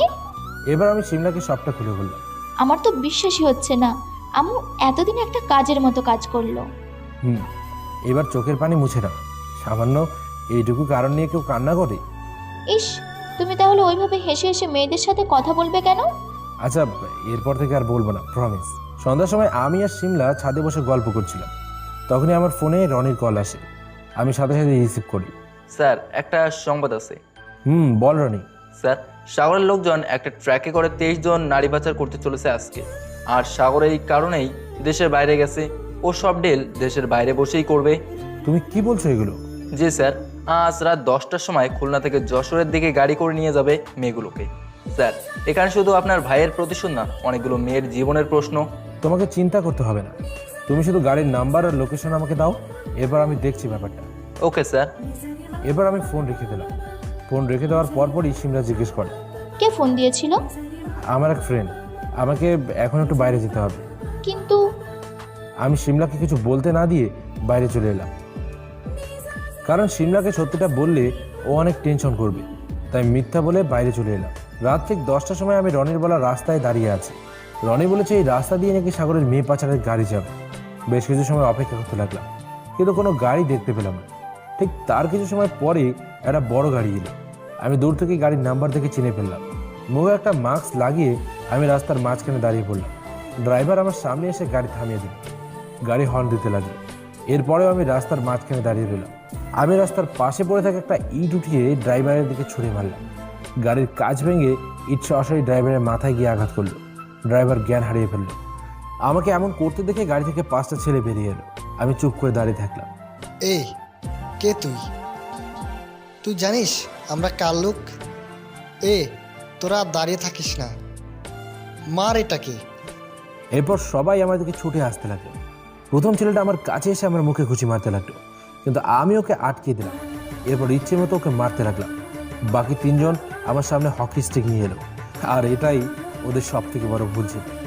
কারণ হকি স্টিক দিয়ে আমি যতটা হকি খেলতে পারি তার থেকে বেশি অন্য কেউ খেলতে পারে না। আমি ওদের কাছ থেকে হকি স্টিক ছিনিয়ে নিয়ে একে একে সবাইকে মেরে রাস্তায় ফেলে দিলাম। এরপর আমি গাড়ির পিছনে চলে যাই, কিন্তু গাড়ির পিছনে তালা মারা ছিল। আমি ছেলেগুলোর কাছে চলে যাই, ওদের প্যান্টের পকেট চেক করতে থাকি। অবশেষে এক পর্যায়ে পেয়ে যাই। আমি তাড়াতাড়ি করে গাড়ির পেছনে তালা খুলে দিই। আমি গাড়ির গেট খুলেই অবাক হয়ে যাই। রনির কথাই ঠিক, এখানে পুরো 23টি মেয়ে আছে। আমি একে একে সকলের হাতের পায়ের বাঁধন খুলে দিই। সবাই অনেক খুশি হয়, যেন তারা 100 বছর পর জেল থেকে ছাড়া পেয়েছে। এরপর সবাইকে সকলের বাসায় যেতে দিলাম। রাস্তায় পড়ে থাকা একটা ছেলের কানের কাছে গিয়ে বললাম, তোর বসকে বলে দিস খুব তাড়াতাড়ি দেখা হবে আমাদের। আমার প্ল্যান অনুযায়ী আমি এই কাজেও পাস হয়ে গেছি। এখন আর কিচ্ছু না, শুধুমাত্র অপেক্ষার পালা। আমি আর দেরি না করে বাসার দিকে যেতে লাগলাম। কিছুক্ষণ পরে বাসার সামনে চলে এলাম। বাসার সামনে এসে কলিং বেল বাজাতেই শিমলা এসে দরজা খুলে দিল। আমাকে দেখে শিমলা জিজ্ঞেস করলো, এতক্ষণ কোথায় ছিলে? সে কখন থেকে অপেক্ষা করতেছি তোমার জন্য। একটা কাজে আটকে গেছিলাম। আমি ডিনার রেডি করতেছি, ফ্রেশ হয়ে তাড়াতাড়ি খেতে চলে এসো। এরপর ফ্রেশ হয়ে এসে আমি আর শিমলা দুজনেই একসাথে রাতের ডিনার করে নিই। ডিনার করেই আমি আমার রুমে চলে আসি। এরপর পকেট থেকে ফোন বের করে সাগরের নাম্বারে কল করি। হ্যালো, কে? এত তাড়াতাড়ি বলে গেলি? সরি, কে বলছেন? কেন, আমাদের খুব তাড়াতাড়ি দেখা হওয়ার কথা ছিল না? আমার এই কথা শুনে সাগর চুপ হয়ে গেল। এরপর বলল, ওহ, তুই তাহলে আমার কাজে বাধা দিচ্ছিস? কাজগুলো তুই মোটেও ভালো করিস নাই। কে তুই? আমাকে একবার তোর নামটা বল। আমি তোর এমন হাল করবো যে সেটা তুই কল্পনাও করতে পারতিস না। নাম শ্রাবণ, তোর ভার্সিটিতেই পড়ি। তোর যদি কোনো কিছু করার ক্ষমতা থাকে তাহলে কর দেখা। এই তুই আমাকে এ কথা বলতেছিস? তুই জানিস আমি কে? তোর ভাগ্য ভালো যে আমি দেশের বাইরে আছি, তা না হলে তুই হয়তো আর ফোনে কথা বলার মতো অবস্থায় থাকতি না। তোর ভাগ্য ভালো যে তুই দেশের বাইরে আছিস। দেশে থাকলে যে তোর সাথে কি হতে পারতো সেটা শুধু আমি জানি। আমি এটা বলেই ফোনটা রেখে দিই। আর বেশি কিছু না ভেবেই আমি ঘুমিয়ে যাই। পরের দিন সকালবেলা ঘুম থেকে উঠে রেডি হয়ে আমি আর শিমলা ভার্সিটির উদ্দেশ্যে বেরিয়ে পড়ি। ভার্সিটির গেটের সামনে এসে দেখি ক্যাম্পের সামনে অনেক ছেলে পেলে গোল হয়ে দাঁড়িয়ে আছে। আমি আর শিমলা আস্তে আস্তে সামনের দিকে এগিয়ে গেলাম। তখনই একটা ছেলে আমার সামনে এসে জিজ্ঞেস করলো, নাম কি? আমি ব্যাপারটা বুঝতে পেরে গেলাম, তাই শিমলাকে আমার কাছ থেকে দূরে পাঠিয়ে দিলাম। কি হলো, বলিস না কেন? নাম কি তোর? এবার আমি আর চুপ করে থাকলাম না, জোরে বলে উঠলাম, শ্রাবণ। আমার নাম শুনে ক্যাম্পাসের সবাই আমার দিকে তাকিয়ে পড়ল। হঠাৎ করেই ছেলেগুলো আমার দিকে এগিয়ে আসতে লাগলো। আমিও রেডি হয়ে নিলাম। 5 মিনিট পর যে ছেলেগুলো আমার দিকে এগিয়ে এসেছিল সবাই মাটিতে পড়ে আছে। পুরো ক্যাম্পাস রক্তাক্ত হয়ে আছে। ক্যাম্পাসের সবাই অবাক হয়ে আমার দিকে তাকিয়ে আছে, কারণ আমি একাই এতগুলো ছেলেকে মেরেছি, যেটা কোনো সাধারণ মানুষের পক্ষে সম্ভব না। সকলের মনে একটাই প্রশ্ন, আমি কি আর কি কারণে ওদেরকে মেরেছি? শিমলা তো অবাক হয়ে একভাবে দাঁড়িয়ে আছে, কারো মুখে কোনো কথা নেই। তখনই একটা ফোন বেজে উঠলো। আমি ভালো করে খুঁজে দেখি এদের ভেতরে একটা ছেলের ফোন বাজছে। আমি ফোনটা হাতে নিয়ে দেখি সাগরের ফোন। আমি সাথে সাথে রিসিভ করি। কি রে, তোদের কাজ হলো? আমি সেই কখন থেকে তোদেরকে ফোনে ট্রাই করে যাচ্ছি, কিন্তু তোরা কেউ ফোন রিসিভ করছিস না। আমি জোরে একটা হাসি দিয়ে বললাম, সরি, আসলে কেউ কথা বলার মতো অবস্থায় নেই রে। আমার গলার আওয়াজ শুনে সাগর অবাক হয়ে গেল আর বলল, তোকে আমি ছাড়বো না, তুই আর একটু অপেক্ষা কর, আমি চলে এসেছি প্রায়। এরপর দেখ আমি তোর কি অবস্থা করি। আচ্ছা বাই, সাবধানে আসিস। এরপর আমি ফোনটা কেটে দিই। শিমলা আমাকে এই অবস্থায় দেখবে সেটা আমি মোটেও কল্পনা করতে পারিনি। শিমলা খুব ভয় পেয়ে আছে, আমার কাছে আসার সাহস পাচ্ছিল না। আর আমিও চুপচাপ অপেক্ষা করতে লাগলাম যে কখন সাগর আসবে। এদিকে সাগরের মাথায় অনেক চিন্তা চলে এলো, কারণ সাগরের এতগুলো লোক শ্রাবণ একাই সবাইকে মেরে রক্তাক্ত করে ফেলেছে। সাগরের অনেক টেনশন হতে লাগলো। তখনই সাগরের মাথায় একটা প্ল্যান চলে আসে, আর সাগর সেই প্ল্যান অনুযায়ী কাজ শুরু করে দেয়। আমি ভার্সিটির ক্যাম্পাসে বসে সাগরের জন্য অপেক্ষা করছিলাম। প্রায় 15 মিনিট পরে ক্যাম্পাসের ভেতরে 3টা গাড়ি প্রবেশ করে। সেখান থেকে একে একে 15 জনের বেশি ছেলেগুলো বেরিয়ে আসে, আর অবশেষে সাগর বেরিয়ে আসে। সাগরকে দেখেই আমি সাগরের দিকে এগিয়ে যাব, কিন্তু ছেলেপেলেগুলো আমাকে বাধা দিল। আমি আর দেরি না করে শরীরের সর্বোচ্চ শক্তি দিয়ে আমি সবাইকে মারতে লাগলাম, কারণ আমার চোখের সামনে ভাইয়ার খুনি দাঁড়িয়ে আছে। আমি আর নিজেকে ধরে রাখতে পারছি না। আমার একার পক্ষে এতগুলো ছেলের সাথে ফাইট করে জেতা অনেক কঠিন, কিন্তু ভাইয়ার কথা চিন্তা করে আমি শরীরের সর্বোচ্চ শক্তি দিয়ে ফাইট করছি।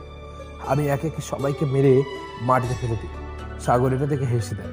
আমি অনেক অবাক হয়ে যাই, কারণ এখন সাগরের পেছনে কোনো লোক নেই। আমি ইচ্ছে করলেই ওকে গিয়ে মারতে পারি, কিন্তু সাগর এর পরেও কোনো ভয় পাচ্ছে না। আমি কিছুতেই বিষয়টা বুঝতে পারছিলাম না। আমি আর দেরি না করে ছুটে সাগরের সামনে চলে যাই। আমি সাগরের শার্টের কলার ধরে কিছু বলতে যাব, তার আগেই সাগর আমাকে গাড়ির ভেতরে তাকাতে পারে। আমি গাড়ির ভেতরে তাকাই, কিন্তু গাড়ির ভেতরে তাকিয়ে আমি অনেক বড় একটা শক খাই, কারণ গাড়ির ভেতরে আন্টি ছিল আর তার গলায় একটা ছেলে চাকু ধরেছিল। আমি সাগরের কলার চেপে ধরে বললাম, সাগর, আন্টির যদি কিছু হয় তাহলে তোকে আমি... কুল কুল কুল, এত রেগে যাচ্ছিস কেন তুই? আমি তো শুধু তোর আন্টিকে কিডন্যাপ করে নিয়ে এসেছি, আর এতে তুই এত রেগে যাচ্ছিস? একবার ভেবে দেখ, তুই আমার কতগুলো ছেলেকে মেরেছিস আর আমার কত টাকা লস করিয়েছিস। তাহলে একবার বুঝে দেখ আমার ঠিক কতটা রাগ হচ্ছে। সাগর, তুই আন্টিকে ছেড়ে দে, তুই যা বলবি আমি তাই করবো। এরপর ছেলেটা আন্টিকে নিয়ে বাইরে গেল। শিমলা আম্মু আম্মু বলে কান্না করতে লাগলো। আমি আন্টির কাছে যাব, তখনই সাগর আমাকে আটকে দিল। এত ব্যস্ত কেন? এটা বলে সাগর একটা লোহার রড দিয়ে আমার মাথায় ভারী বাঁধল। আমি মাটিতে লুটিয়ে পড়লাম। মাথার পিছনে হাত দিয়ে দেখি অনেকটা রক্ত বেরিয়ে গেছে। আমি মাটি থেকে ওঠার চেষ্টা করছি, কিন্তু কিছুতেই উঠতে পারছি না। সাগর এটা দেখে হাসতে লাগলো আর জোরে জোরে বলতে লাগলো, আজ পর্যন্ত আমার সাথে কেউ এমন করে নাই। তুই প্রথম ব্যক্তি যে কিনা আমার সাথে চ্যালেঞ্জ নিচ্ছিস। এখন দেখ আমি তোর কি অবস্থা করি। এটা বলে সাগর আমাকে ওপরে তুলে মুখে আর একটা বাড়ি দিল। আবার মুখ থেকে রক্ত ছিটে পড়তে লাগলো। শিমলা এটা দেখে কান্না করছিল আর আমার কাছে ছুটে আসছিল, কিন্তু এখানে উপস্থিত বাকি সবাই আটকে দেয়, কারণ শিমলা আমার কাছে আসলে যে কোনো একটা দুর্ঘটনা ঘটে যেতে পারে। আর আন্টি আমার এই অবস্থা দেখে কান্না করতে লাগে। আমি SM সাগর, সারা বাংলাদেশের ভিতরে সবচাইতে শক্তিশালী ব্যক্তি, আর তুই কিনা সামান্য একজন আর্মি অফিসার হয়ে এসেছিস আমার সাথে লড়াই করতে। তুই জানিস আমি কে, আমার বাবাকে? সাগরের মুখে আর্মি অফিসারের কথা শুনে সবাই অবাক হয়ে গেল। এর মানে শ্রাবণ একজন আর্মি অফিসার, যার কারণে এতগুলো ছেলেকে সে একা মারতে পেরেছে। শিমলা আর আন্টি তো যেন আকাশ থেকে পড়ল। আমি যে আর্মি অফিসার এটা তো তাদের কল্পনার বাইরে ছিল। শিমলা আর আন্টি আমার জন্য কান্না করতে লাগলো। সাগর লোহার রড আমার সামনে এনে আমাকে বারবার দেখাতে লাগলো। আমি ঝাপসা ঝাপসা চোখে দেখতে লাগলাম। সাগর আমার মাথায় আর একটা বাড়ি দিতে যাবে, তখনই কোথা থেকে রনি চলে আসে আর ছেলেটার কাছ থেকে আন্টিকে ছাড়িয়ে দেয়। এরপর রনি ছেলেটাকে ইচ্ছে মতো মারতে লাগে। ছেলেটাকে মারার পর রনি আমাকে ডাক দিয়ে বলল, স্যার এ নিন পিস্তল। রনি এটা বলেই আমার সামনে একটা পিস্তল ছুঁড়ে মারে। আমার ওঠার জন্য একটু শক্তি ছিল না, কারণ আমার মাথা থেকে প্রচুর রক্ত বেরোচ্ছিল। এক পর্যায়ে আমি হার মেনে যাই, কিন্তু তখনই আমার চোখের সামনে আমার ভাইয়ার চেহারা ভেসে ওঠে। আমি আর মাটিতে শুয়ে রইলাম। মাটি থেকে উঠে পিস্তল হাতে নিলাম। সাগর আমার হাতে পিস্তল দেখেই হাত উপর দিকে তুলে তুলল। এখন কি হবে SM সাগর? প্লিজ আমাকে ক্ষমা করে দাও। আমি তোমার কি ক্ষতি করেছি? আমি তো তোমার কোনো ক্ষতি করি নাই, বরং তুমি শুধু শুধু আমার কাজে বাধা দিয়েছো, আমার লোকজনকে মেরেছো। আমি তোমার কি করেছি আমাকে একটু খুলে বলো। তুই আমার কোনো ক্ষতি করিস না, তাহলে আমার কাছ থেকে কেন আমার ভাইকে কেড়ে নিয়ে গেলি? কে তোমার ভাই? মনে আছে কয়েকদিন আগে এই ক্যাম্পাসে এই জায়গায় বসেই সকলের সামনে একটা ছেলের পেটে ছুরি ঢুকিয়ে দিয়েছিলি? ওটাই আমার ভাই ছিল। সাগর কিছু সময় ভাবল, এরপর বলল, আমি আসলে জানতাম না যে ওটা তোমার ভাই ছিল, তাহলে কিছুতেই ওকে মারতাম না।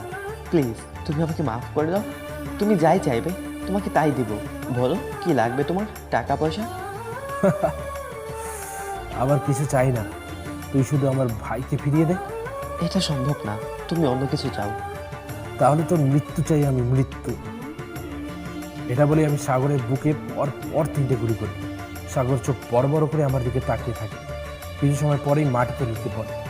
আমি একটা শান্তির হাসি দিই। এরপর আমিও মাটিতে গড়িয়ে পড়ে যাই। আমি ঝাপসা চোখে তাকিয়ে দেখি শিমলা, আন্টি, রনি সকলে আমার দিকে এগিয়ে আসছে। ব্যাস, আর কিচ্ছু বলেনি। আমি জ্ঞান হারিয়ে ফেলি। এরপর যখন আমি চোখ খুলি, তখন আমি নিজেকে হসপিটালের বেডে আবিষ্কার করি। আমি সামনে তাকিয়ে দেখি শিমলা আমার বুকে মাথা রেখে শুয়ে আছে। আমি হালকা একটু নড়ে চড়ে উঠলাম। তখনই শিমলার ঘুম ভেঙে গেল। শিমলা আমাকে চোখ মেরে তাকাতে দেখি ডাক্তারকে ডাক দিল। ডাক্তার আমাকে চেক করতে লাগলো। এরপর বলল, পেশেন্টের সব কিছু ঠিকঠাক আছে, তবে মাথায় একটু বেশি আঘাত পেয়েছে। আমরা ভালো করে মাথায় ব্যান্ডেজ করে দিয়েছি, আশা করি খুব তাড়াতাড়ি ঠিক হয়ে যাবে। এখন ভয়ের কোনো কারণ নেই, আর রুগীকে আপনার 3 দিন পরে বাসায় নিয়ে যেতে পারবেন। ডাক্তার এটা বলেই চলে গেল। এবার আমাকে দেখতে অনেক লোকজন এলো, সকলে আমার প্রশংসা করল। আমি সুস্থ হলে নাকি আমাকে সরকার থেকে পুরস্কার দেওয়া হবে। একে একে সবাই কেবিন থেকে বাইরে চলে গেল। এখন আমি আর শিমলা আছি শুধু।